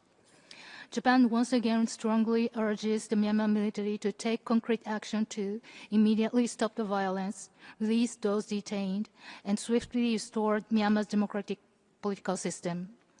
We continue to stand with the people of Myanmar and provide various types of support to improve the humanitarian situation and enhance the livelihoods of the people of Myanmar. I thank you. Merci. Je donne la parole à la distinguée représentante de la France. Monsieur le Haut-Commissaire, la France souscrit à la déclaration de l'Union européenne et vous remercie pour votre rapport, qui fait état des atrocités endurées par la population en Birmanie et dont la junte porte l'essentiel de la responsabilité depuis 2021. Les forces de sécurité ont affaibli l'état de droit jusqu'à sa quasi-disparition et se sont rendus coupables de violations systématiques des droits de l'homme en multipliant les détentions arbitraires, les violences sexuelles et les actes de torture, y compris sur des enfants. La France réitère son soutien aux mandats et mécanismes permettant l'établissement des faits nécessaires à la lutte contre l'impunité, dont le mécanisme d'enquête indépendant des Nations Unies pour la Birmanie. En 2019, le bureau du procureur de la CPI a ouvert une enquête pour crimes contre l'humanité commis contre la population Rohingya. La France exige la pleine mise en œuvre de la résolution 2669 du Conseil de sécurité, la cessation des violations du droit international, des attaques contre la population civile et la libération immédiate et inconditionnelle des prisonniers politiques, y compris la conseillère pour l'État Aung San Suu Kyi et le président Win Myint. Le respect du droit international humanitaire est une obligation pour la junte. La junte doit garantir un accès complet, sûr, rapide et sans entrave de l'aide humanitaire. La France rappelle son soutien aux efforts de l'ASEAN en faveur de la résolution de la crise, notamment le consensus en 5 points. Seul un dialogue entre toutes les parties, y compris l'opposition démocratique, pourra garantir une sortie de crise pacifique et durable. Merci. Je donne la parole au distingué représentant de Bélarus. Благодарю, господин председатель. В отношении новых докладов по Мьянме вынуждены вновь обратить внимание на игнорирование голоса и позиции мьянманских властей. Основные усилия международных организаций и заинтересованных стран должны быть направлены не на изоляцию Мьянмы, а на выработку эффективных путей к скорейшему прекращению конфликта, обеспечение безопасности гражданского населения, надлежащее обеспечение всех нуждающихся гуманитарной помощью, поддержку уязвимых групп населения. Убеждены в необходимости отказа от давления на власти страны, в том числе в форме применения УПМ. Только равноправный и конструктивный диалог с правительством, поддержка национальных и международных усилий, включая региональные инициативы в рамках АСЕАН, могут способствовать разрешению кризисной ситуации и реальному улучшению ситуации в сфере прав человека на местах. Благодарю за внимание. Merci. Je donne la parole à la distinguée représentante de la Fédération de Russie. Господин председатель, Россия уделяет пристальное внимание развитию ситуации в Мьянме. Приветствуем решение мьянманских властей отменить действовавшее в стране с 2021 года чрезвычайное положение и начать подготовку к проведению национальных парламентских выборов. Исходим из того, что поиск пути регулирования кризисной ситуации в Мьянме должен основываться на уважении принципов суверенитета, невмешательства во внутренние дела и равноправного диалога. Выступаем против попыток возложить всю ответственность за нынешнюю ситуацию на власти в Нейпидо. Осуждаем практику ряда государств по использованию многосторонних площадок, включая СПЧ, для оказания давления на правительство Мьянмы. Односторонние санкционные меры, политизация правозащитной повестки и попытки изоляции лишь усугубляют положение мьянманцев и препятствуют конструктивному взаимодействию с этой страной. Приветствуем стремление АСЕАН содействовать поиску путей нормализации ситуации внутри и вокруг Мьянмы, в том числе решению гуманитарных проблем. Полагаем, что запланированный на 19 сентября визит делегации данного объединения в страну для ознакомления с процессом подготовки к выборам будет только способствовать улучшению ситуации в Мьянме. При этом категорически не приемлем попытки Запада перехватить у АСЕАН ведущую роль в данном процессе. Призываем все заинтересованные государства продолжить дальнейшее налаживание диалога с властями в Нейпидо при отказе от политизации правозащитной повестки. Благодарю за внимание. Merci. Je donne la parole à la distinguée représentante de la République islamique de l'Iran. Mr. President, and thank you, High Commissioner, for presenting the report. The Islamic Republic of Iran expresses its deep sadness over the continuous suppression and human rights violation of the Rohingya minority in Myanmar.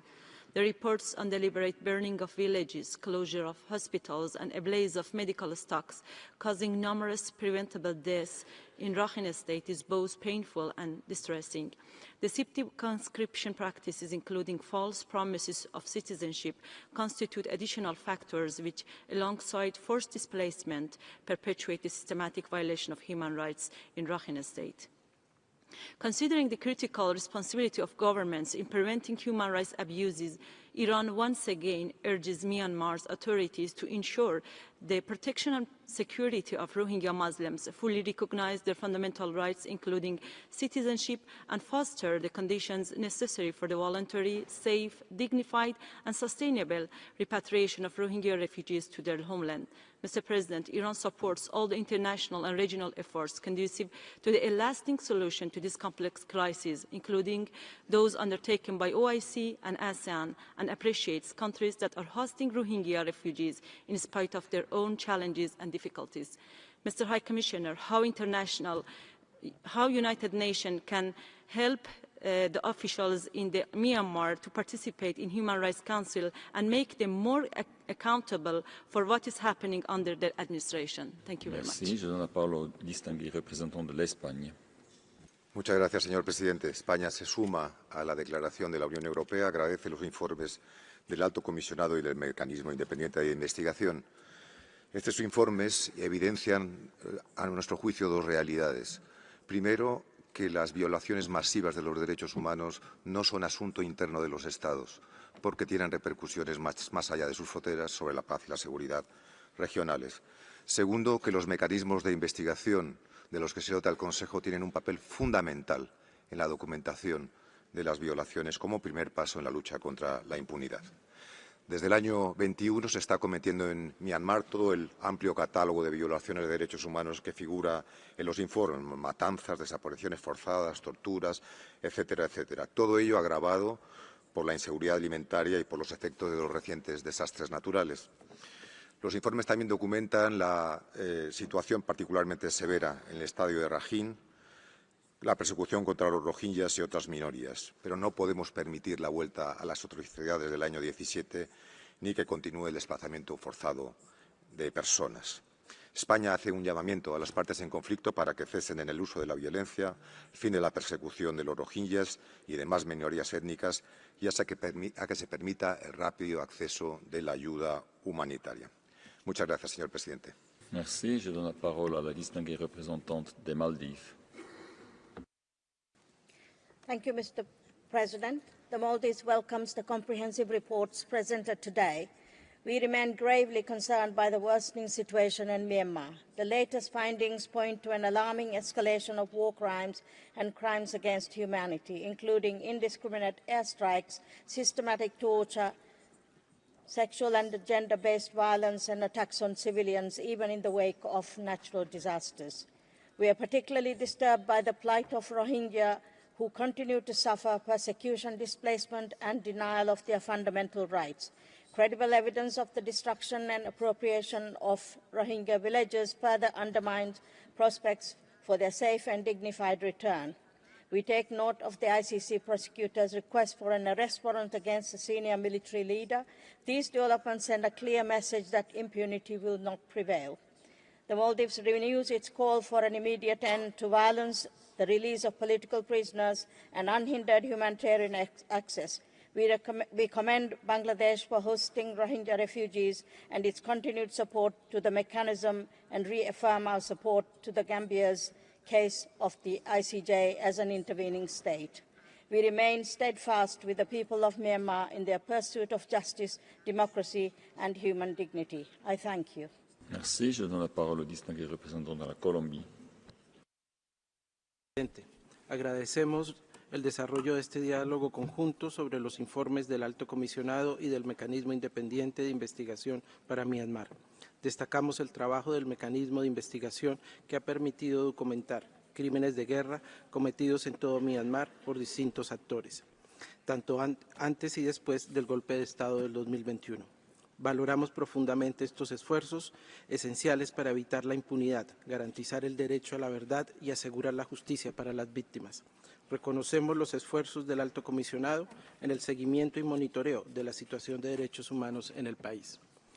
Hacemos un llamado urgente a todas las partes en el conflicto a detener sus acciones armadas, respetar el derecho internacional humanitario, proteger a la población civil y permitir el acceso seguro y sin restricciones de la ayuda humanitaria para todos aquellos que la requieren con urgencia.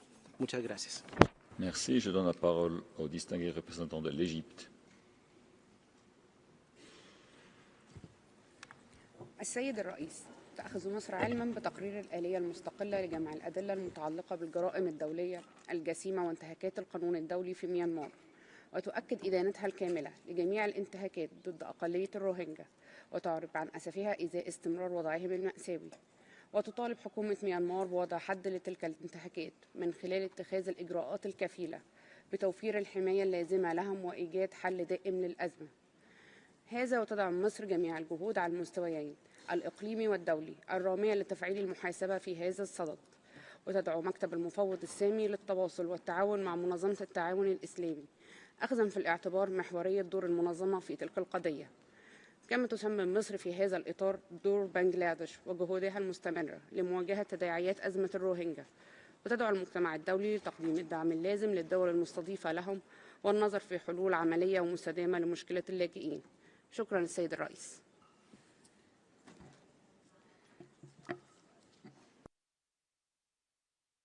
Merci. Je donne la parole au distingué représentant de la République bolivarienne de Venezuela. Gracias, señor presidente. Alentamos a seguir apoyando los esfuerzos de buena fe en la búsqueda de una paz duradera y del desarrollo sostenible del pueblo de Myanmar, con un enfoque no politizado, con estricto apego al derecho internacional de los derechos humanos, el respeto a la soberanía y a la no injerencia en los asuntos internos de los estados. Reconociendo la complejidad de la situación en Myanmar, destacamos los esfuerzos emprendidos para resolver las diferencias existentes mediante un diálogo político. Asimismo, rechazamos nuevamente la aplicación de medidas coercitivas unilaterales, que, como ha sido señalado por diversos relatores especiales, generan un impacto negativo sobre los derechos humanos de las poblaciones.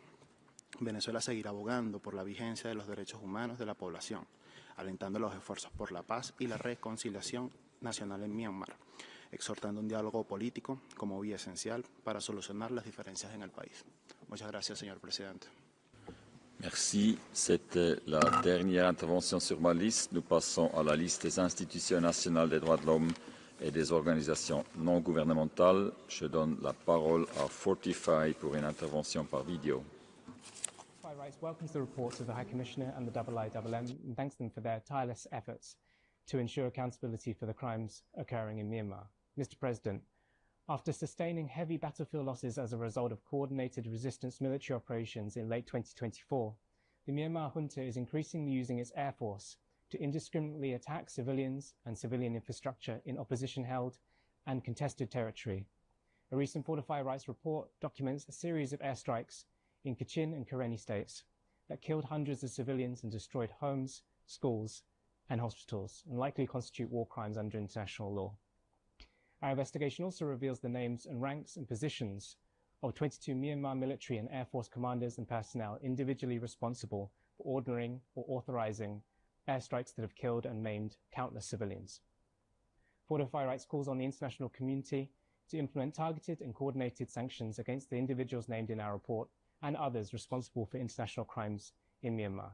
Responsible governments must also now take decisive action to disable the global supply chain that continues to enable the Myanmar junta's crimes, in particular, those providing aviation fuel to the junta's planes. Fortify Rights is also deeply concerned by the Arakan Army's systematic crimes against Rohingya civilians in Rakhine State. We have documented killings, torture, and arson attacks. The forces opposed to the junta's crimes must not sink to their level of death and destruction and must abide by international law. Thank you, Mr. President.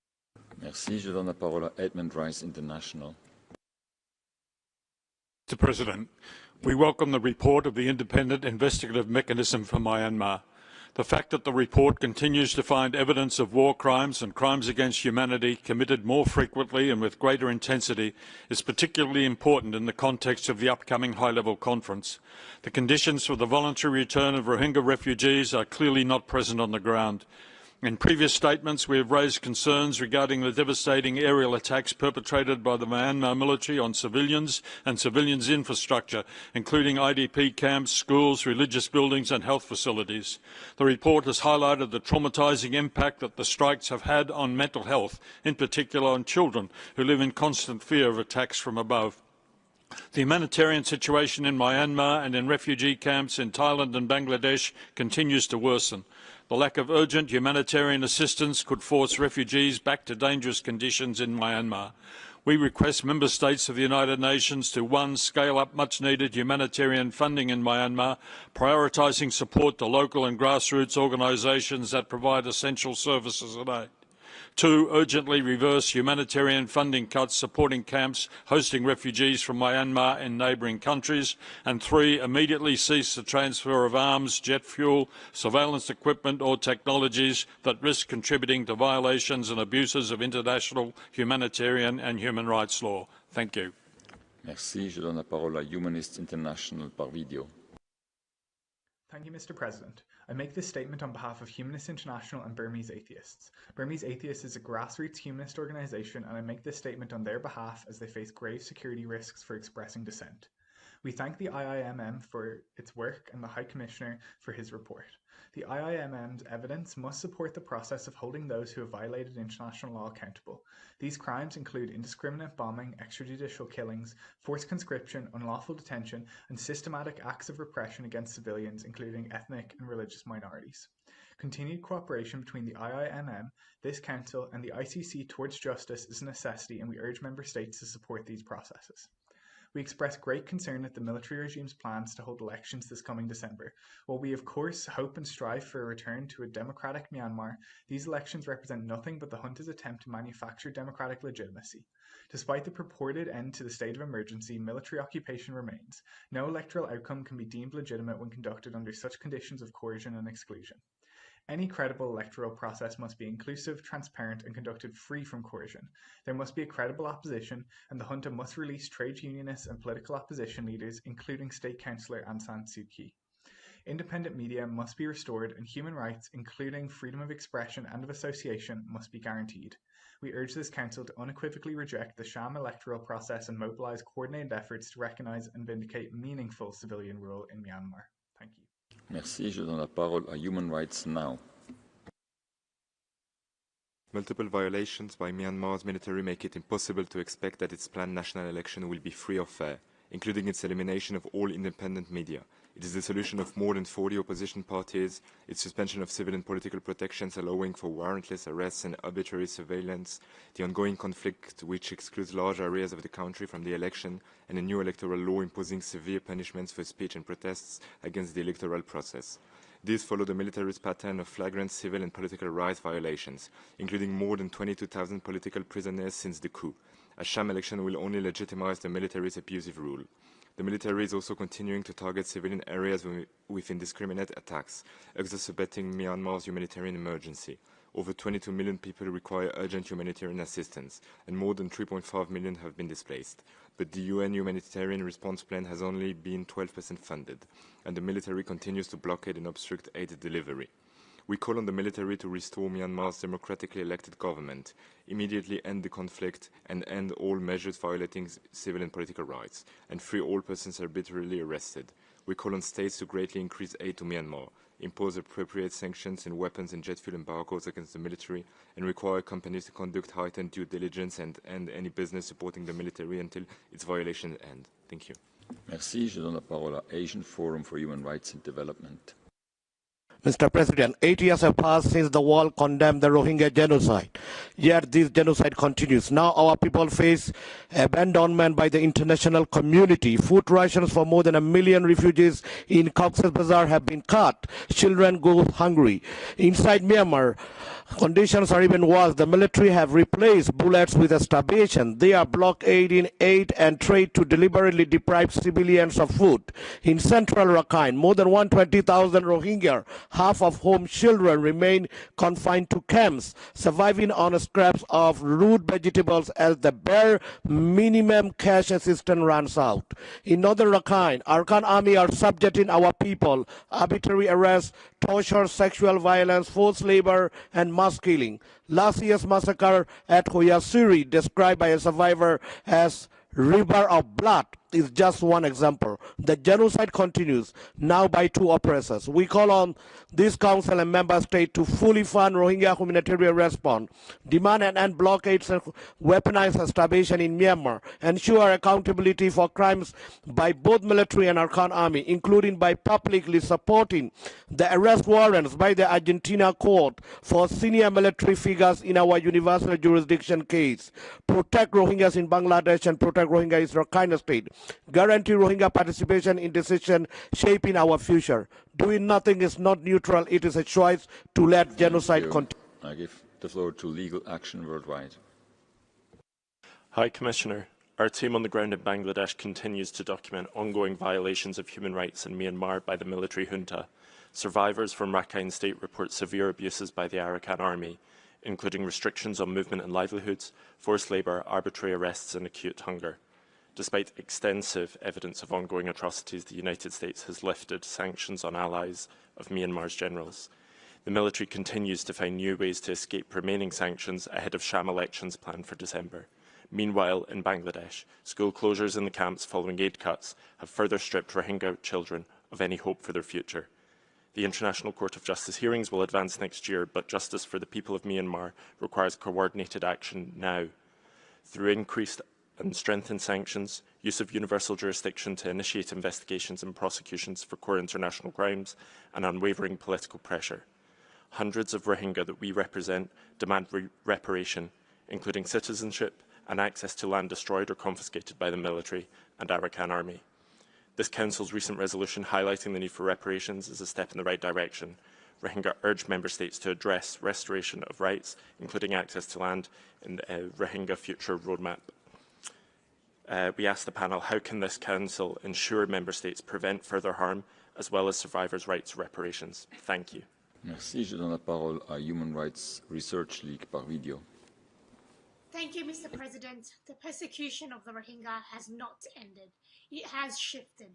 Today, it is not only the Myanmar military.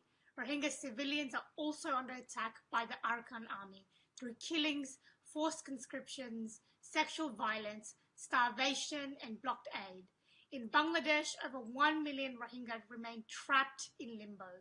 Education has collapsed, leaving children at risk of trafficking and early marriage. In MSF hospitals, we met girls as young as 12 giving birth after rape. Yet even in these conditions, Rohingya women and youth are creating spaces of resilience, but their strength cannot replace international responsibility. We urge this Council to acknowledge ongoing crimes, including by the Arakan army, expand protection pathways, resettlement visas, community sponsorships, immediately restore humanitarian funding, reject premature repatriation until rights and citizenships are guaranteed. Babies are being born stateless, children grow up without education, and survivors of sexual violence carry unbearable burdens. These are not accidents, they are the predictable result of inaction. We urge this Council to act with urgency, courage, and accountability. Thank you. Thank you. I give the floor to International Federation for Human Rights Leagues by video. Mr. President, FIDH and members ALTSEAN Burma and Women's Peace Network condemn the sham election being set up by Myanmar's illegal junta. This unlawful process fails to meet all relevant international standards. Political parties that won more than 90% of seats in 2020, including the National League for Democracy, are excluded. There is deliberate disenfranchisement of over 3 million people, including more than 1 million Rohingya. On 29th July, the junta enacted a law that imposes jail and even the death penalty on those who speak or act against the sham elections. UN member states and development partners must not legitimize this process in any way, whether it is providing technical or material assistance or election observation. The sham elections are a recipe for disaster with serious implications on Myanmar's neighbors, including those sitting on this council, such as Bangladesh, China, and Thailand. The only possible outcomes will inevitably fuel instability and displacement in Myanmar and across its borders. We urge UN member states and development partners to explicitly reject these polls and to press the junta to end attacks against civilians, release all political prisoners, surrender power, and allow for a swift return of a democratically elected civilian government without delay. Thank you. Thank you. I give the floor to the International Bar Association for a joint statement. The International Bar Association's Human Rights Institute, the International Commission of Jurists, the Law Council of Australia, the Law Society of England and Wales, and Lawyers' Rights Watch Canada condemn the ongoing systematic atrocity crimes that have been carried out chronically in Myanmar. Since the 2021 military coup, arbitrary arrests and detention and unfair trials of perceived opponents of the military regime remain widespread.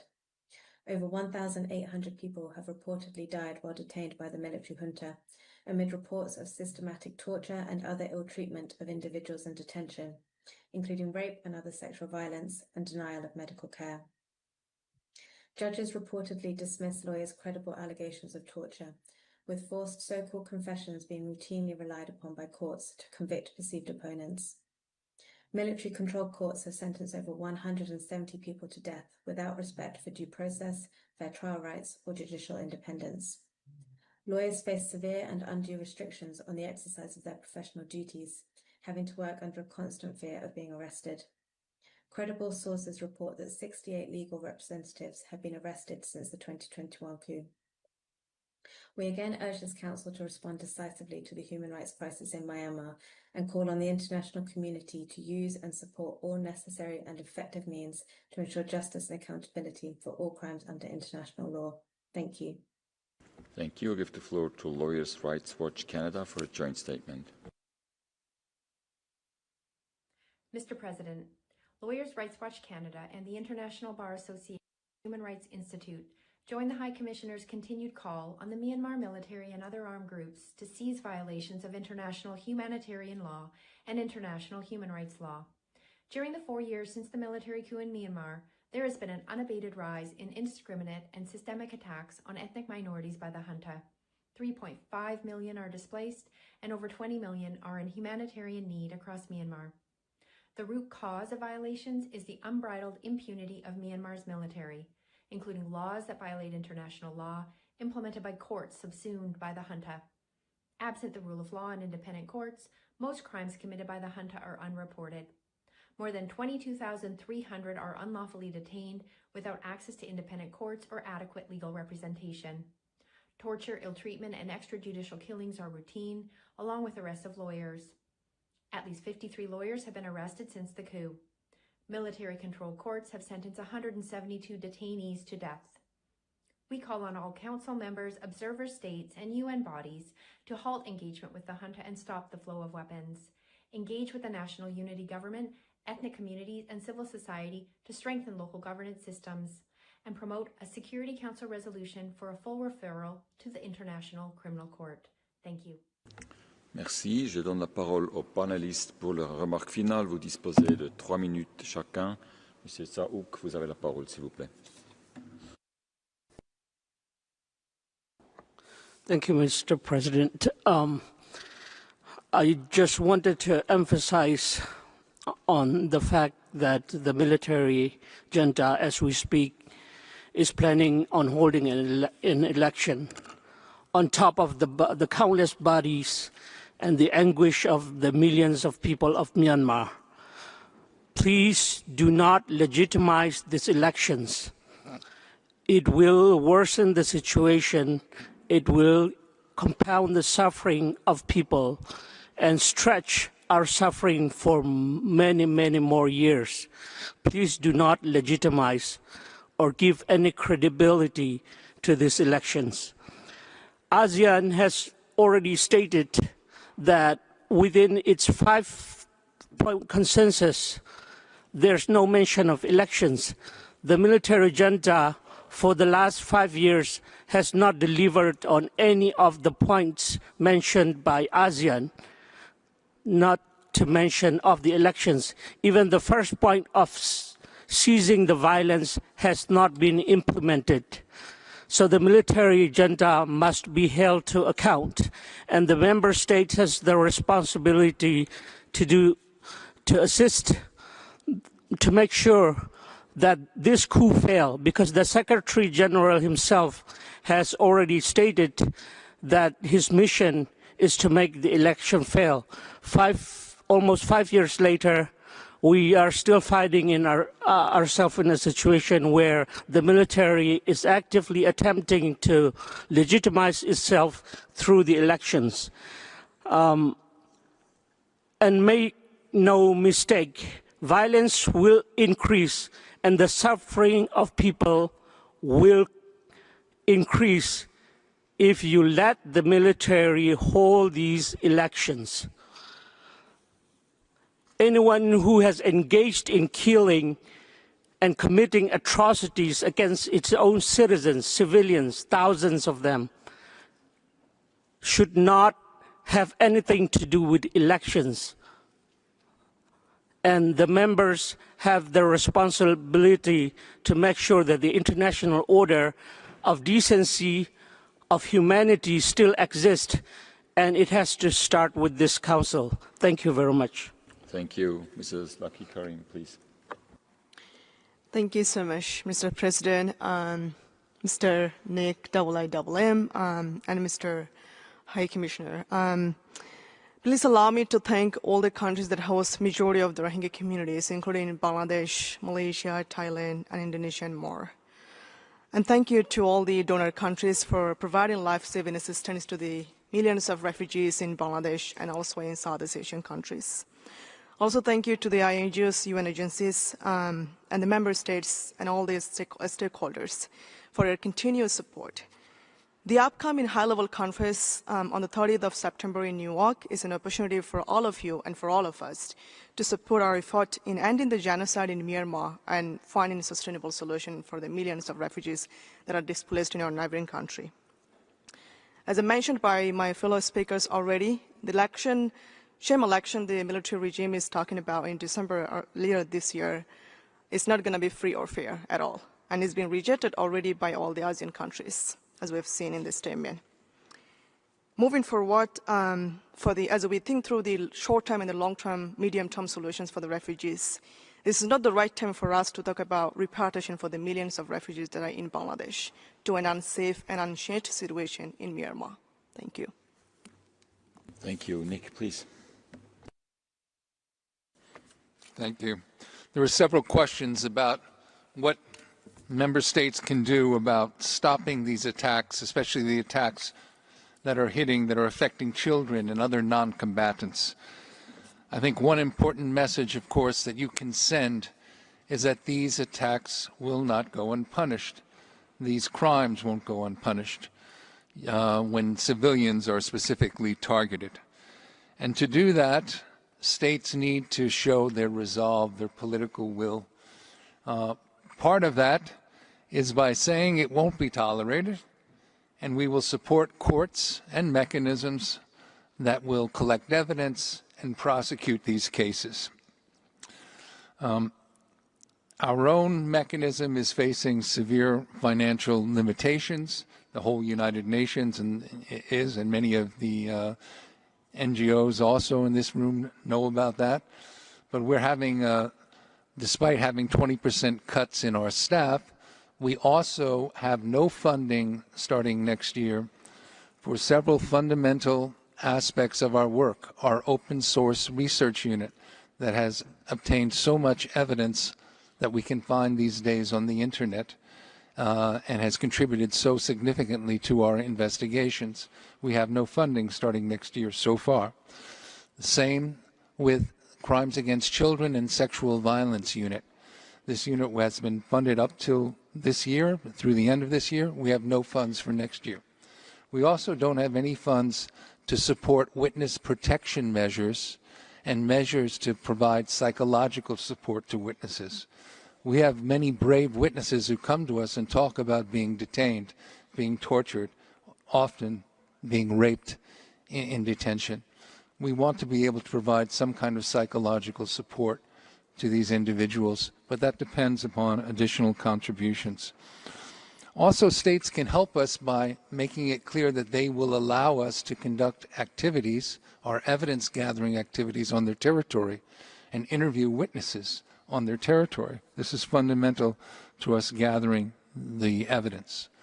Further, states can help us by helping us protect key witnesses. We're not a police force, and we can't grant anyone a visa or travel document. But often witnesses with key evidence are in very dangerous situations. We want to be able to find, have the ability to bring them to a place where they'll be safe, where we can interview them, and where they'll be available for further testimony. And finally, it's important to support states that use extraterritorial jurisdiction, that exercise these various forms of universal jurisdiction. Hopefully one day these cases, these crimes will be judged in Myanmar, and we can share our evidence with Myanmar courts that are committed to real justice, protection of witnesses, and due process. But until that day comes, it's important to have these other jurisdictions to support them, those that can bring some justice to the people of Myanmar. Thank you very much. Thank you much. Monsieur le Commissaire, s'il vous plaît. Merci beaucoup. And also thanks to all of you for the statements that you have made in response to the very rapidly deteriorating situation in Myanmar. Just before I answer some of the questions, let me point out one thing that I have also addressed in my global update.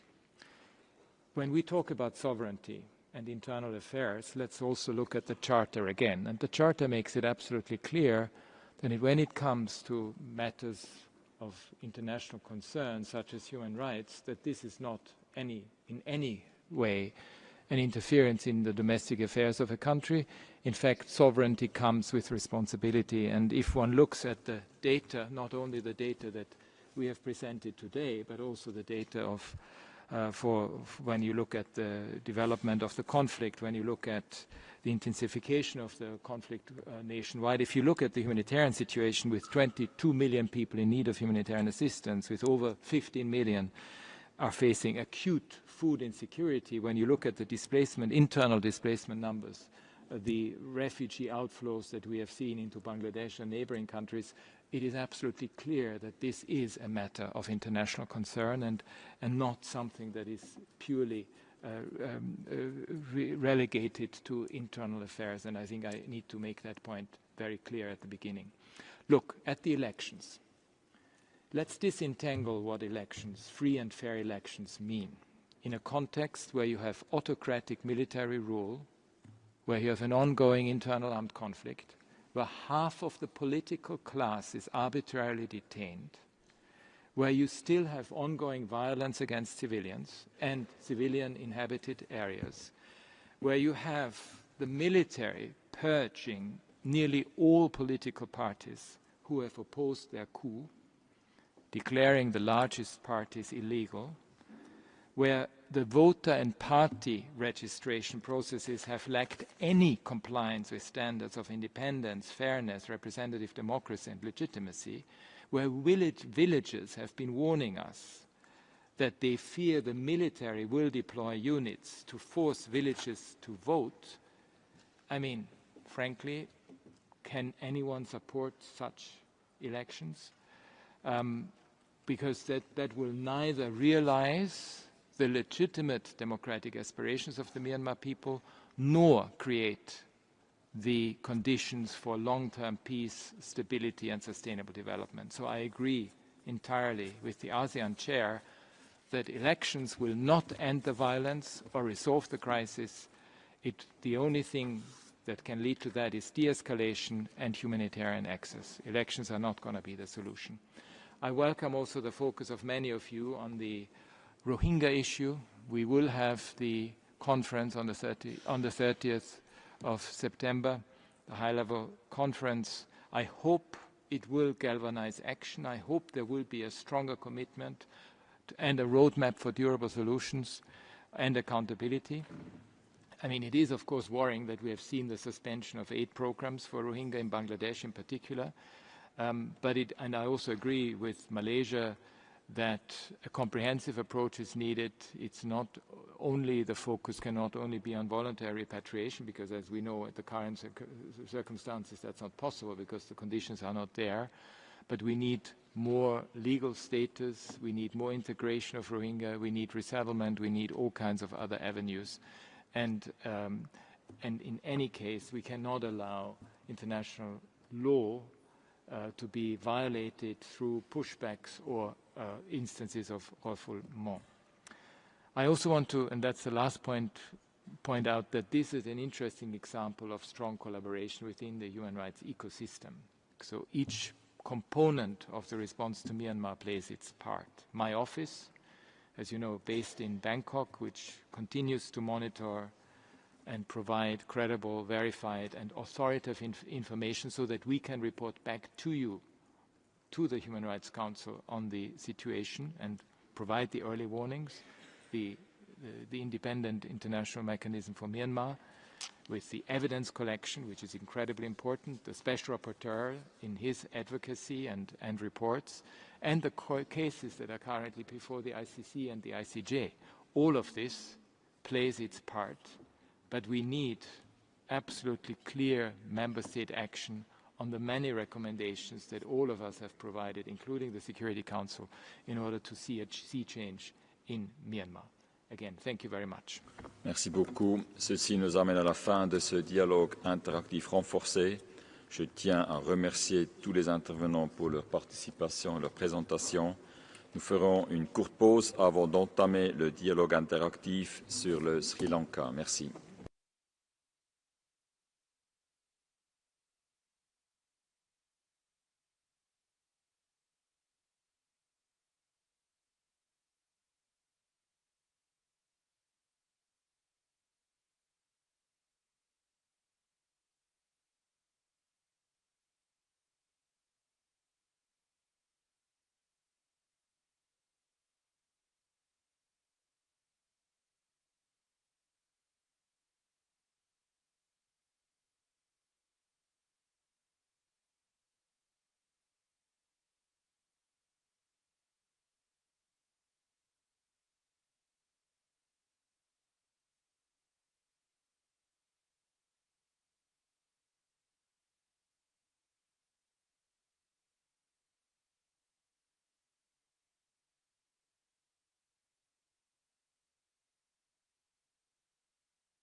Is ready. Excellences, distingués collègues,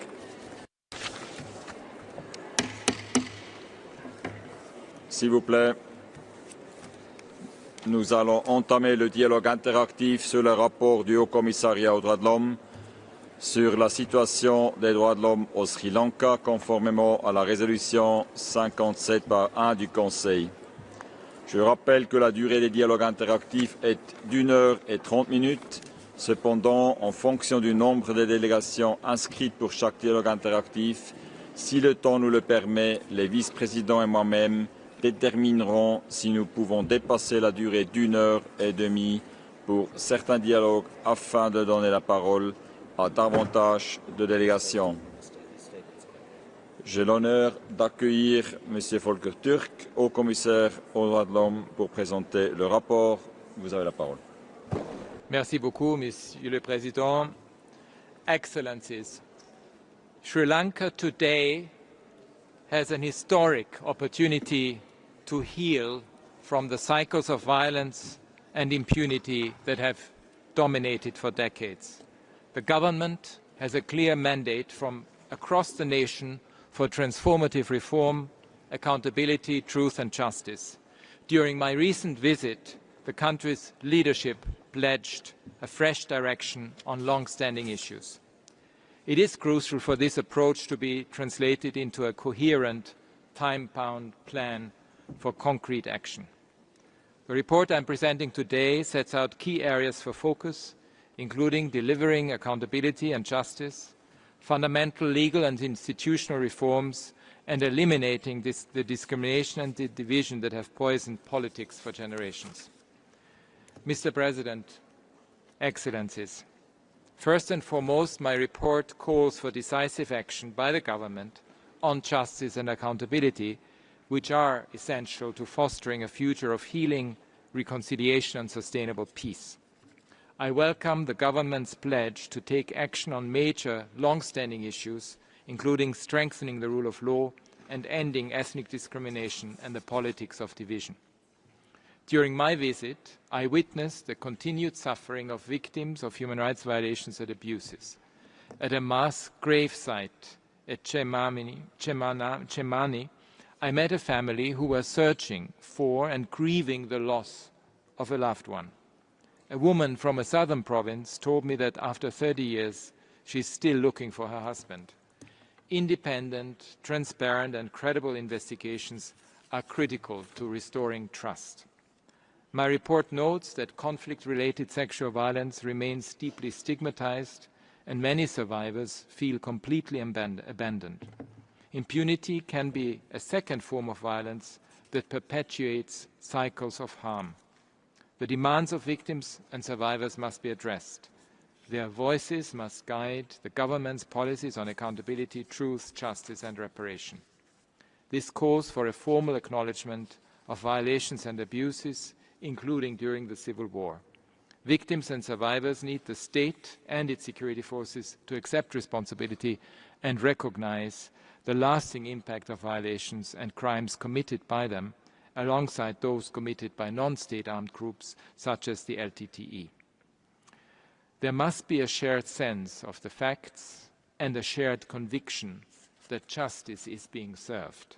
I welcome the President's statements in this regard and the increased space for memorialization by victims. Second, there is an urgent need for Sri Lanka to undertake deep constitutional, legal and institutional reforms. This is crucial to ensuring that the tragedies of the past can never be repeated. I welcome the government's initiative to establish an independent public prosecution office with independent investigators. It is important for civil society organizations to be included in this process. My report recommends setting up a dedicated judicial mechanism with an independent special counsel to look into violations of international human rights and humanitarian law over previous decades. I urge immediate and sustained action to address deaths in custody and torture, which remain systemic issues. And I strongly encourage legislative reform in relation to counter-terrorism and civic space. Despite the government's commitment to repeal the Prevention of Terrorism Act, arbitrary arrests and detentions under the law continue. I urge the government to impose an immediate moratorium on the use of this act. My report also calls for the amendment or repeal of other laws or proposed laws that restrict fundamental rights, civil and political rights. These include the Online Safety Act, the International Covenant on Civil and Political Rights Act, the draft NGO Bill, and the draft Personal Data Protection Act. Despite an increasingly open civic space, my report describes ongoing, persistent patterns of intimidation and harassment by security agencies of human rights defenders, victims groups, and independent journalists. People working on accountability for enforced disappearances and those working on land disputes and environmental issues are particular targets. This underlines the need to change the mindset and practice of security agencies. There is an urgent need for comprehensive security sector reform, including the demilitarization of the North and East, the return of land, and the devolution of power to all levels of governance.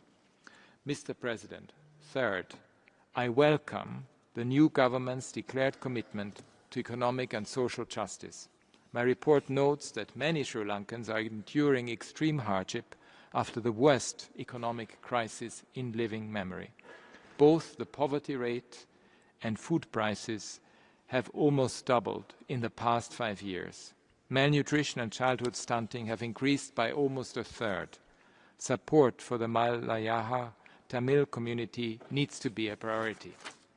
Sri Lanka's debt situation remains concerning.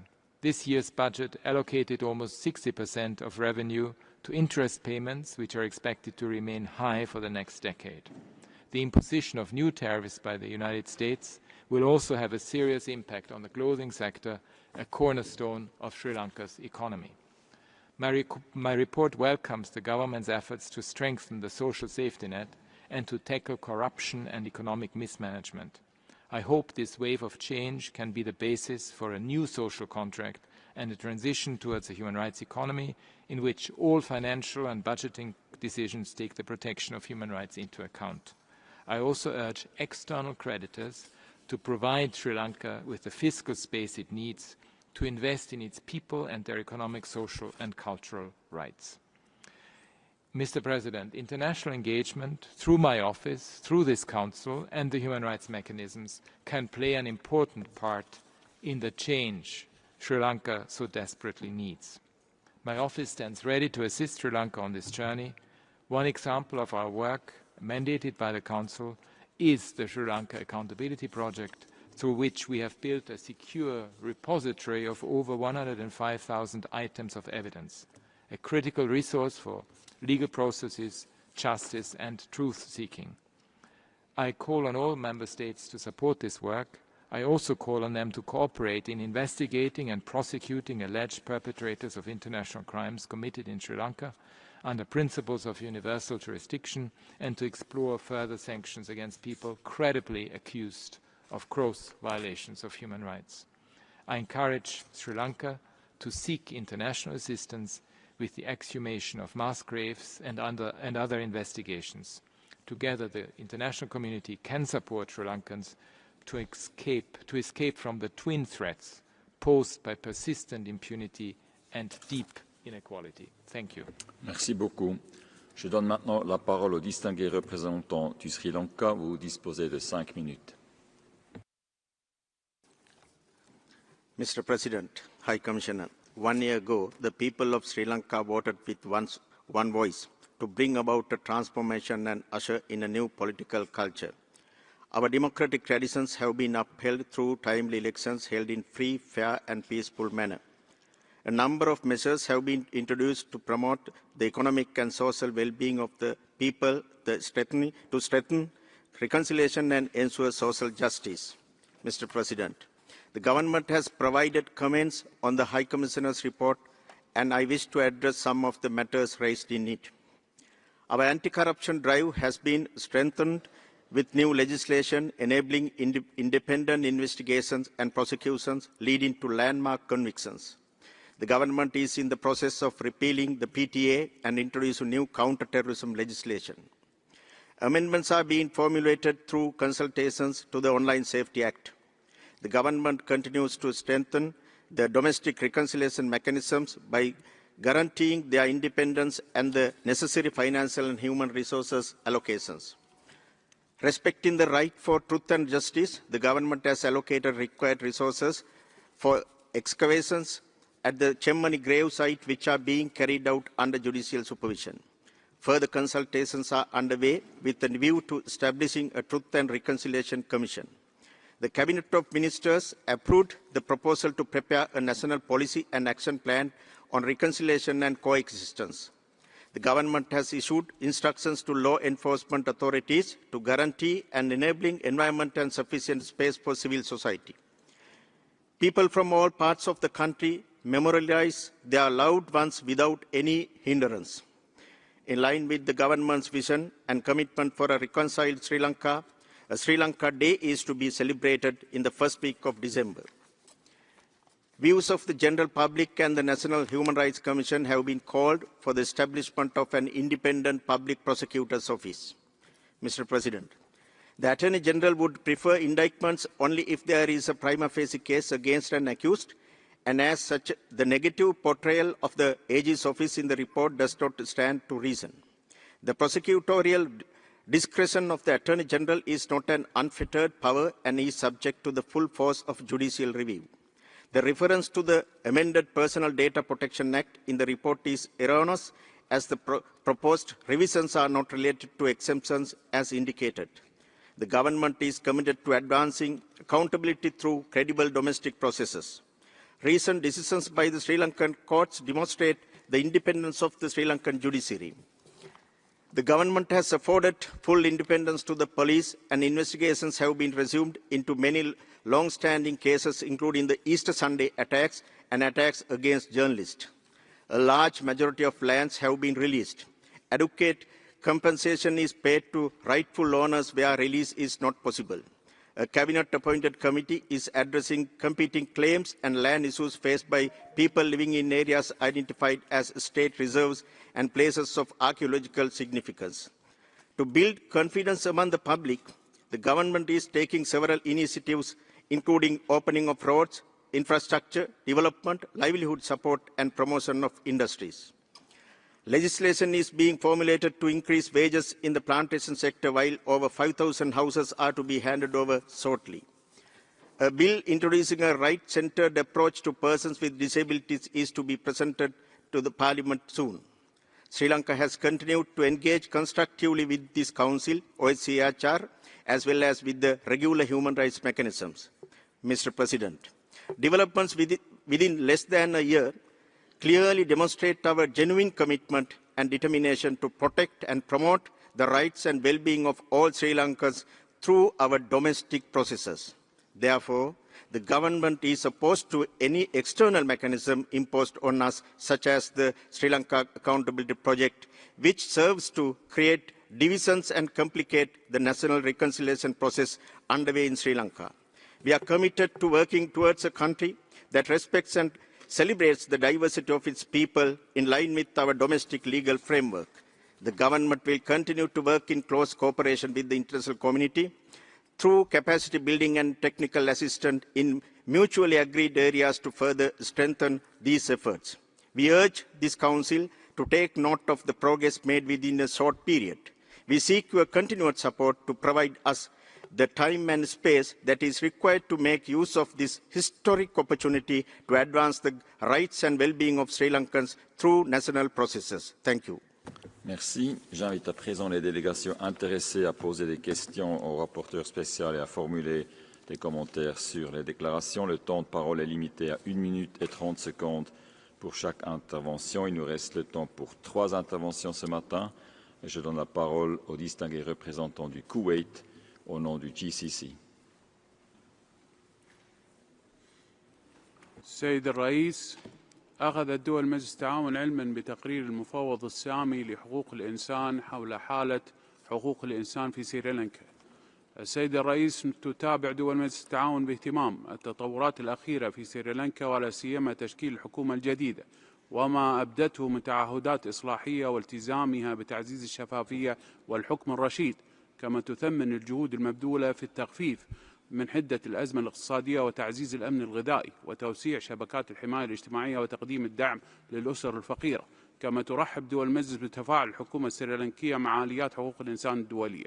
وفي هذا السياق تتطلع دول المجلس لاستمرار حكومة سريلانكا في اتخاذ الخطوات اللازمة باتجاه الإصلاحات التشريعية وضمان فعالية الحوار للوصول إلى المصالحة الوطنية التي تهدف إلى تحقيق الاستقرار وضمان اعتماد رؤية مشتركة لتعزيز حقوق الإنسان على أراضيها. ختاما، تشجع دول المجلس على دعم الجهود التي تقوم بها حكومة سريلانكا من خلال التعاون الفني وبناء القدرات والحوار البناء. وشكرا سيد الرئيس. Merci. Je donne la parole au distingué représentant du Royaume-Uni au nom d'un groupe de pays. Thank you, Mr. President. This statement is on behalf of the Sri Lanka Core Group comprising Canada, Malawi, Montenegro, North Macedonia and the United Kingdom. We are grateful for Minister Herath's presence here today. High Commissioner, thank you for your report and recent country visit, which underscored both enduring challenges and opportunities for reform. Your office has previously documented gross human rights violations and abuses, including unlawful killings, enforced disappearances, sexual and gender-based violence, and arbitrary detentions. As you noted, Sri Lanka has an opportunity to break from its past and heal deep scars that continue to impact victims, survivors, and their families. We welcome the government's decision to abolish the Prevention of Terrorism Act. We urge the government to turn its commitments into meaningful actions on human rights, accountability, reconciliation, good governance, and constitutional reform. Addressing long-standing impunity is essential to build trust among victims and survivors in domestic judicial processes. We fully support independent and effective public prosecutorial body. It is crucial that investigations at mass grave sites are carried out in line with international standards and that journalists, human rights defenders and civil society organisations can operate freely and safely. We remain willing to work constructively with Sri Lanka. Thank you. Merci. Je donne la parole au distingué représentant de l'Union européenne. Monsieur le Président, the European Union welcomes the OHCHR's report on the human rights situation in Sri Lanka. High Commissioner, as you said after your visit, the country's new government has a historic opportunity to break from the past. We welcome that its leadership pledges a fresh direction, including delivering justice for victims, restoring the rule of law, and eliminating discrimination. It now needs a comprehensive roadmap to translate this commitment into results. The European Union supports this call, reflected in the present report. The European Union recalls the increasing need for transitional justice. We acknowledge the government's efforts, including the initiative to establish an independent public prosecution office. However, we remain concerned over the lack of significant progress on accountability and justice for the victims, especially with respect to the many cases of dead and still missing persons. This situation needs to be addressed urgently and with decisive commitment. Accountability is central to the rule of law and for guarantees of non-repetition. The European Union monitors the human rights situation and remains concerned about the continued use of the Prevention of Terrorism Act, while recognizing ongoing steps forward repealing this legislation. We recall the importance of legal and institutional reforms, as well as the need to bring new legislation fully in line with international human rights obligations. The European Union stands ready to support Sri Lanka in implementing transformative reforms and strengthening the protection of human rights, welcoming its continued cooperation with the United Nations human rights system. Thank you. Merci. La liste des orateurs est maintenant close. Excellences, distingués collègues, ceci nous amène à la fin de cette séance. Nous nous retrouvons cet après-midi à 15 h afin de continuer le dialogue interactif sur la situation des droits de l'homme au Sri Lanka, puis entamer le dialogue interactif renforcé sur la situation des droits de l'homme en Afghanistan, suivi du dialogue interactif avec la Commission d'établissement des faits pour le Soudan. Avant de clore cette séance, j'aimerais vous permettre une petite remarque. Vous avez probablement remarqué qu'on n'est plus dans la salle habituelle du Conseil, qu'on a bougé dans une autre. J'aimerais profiter de remercier sincèrement tous les collègues du secrétariat, de l'Haut Commissariat, de ONU Genève, les techniciens, tout le monde qui a aidé à cette fluide transition d'une salle à l'autre. Ça vous paraît peut-être automatique, je peux vous rassurer, il y avait l'un ou l'autre défi. Pas qu'on s'en est rendu compte ce matin. Alors, merci beaucoup aux collègues pour tout ça. Et avec cela, je déclare close la première séance de la 60e session du Conseil des droits de l'homme. Merci et bon appétit.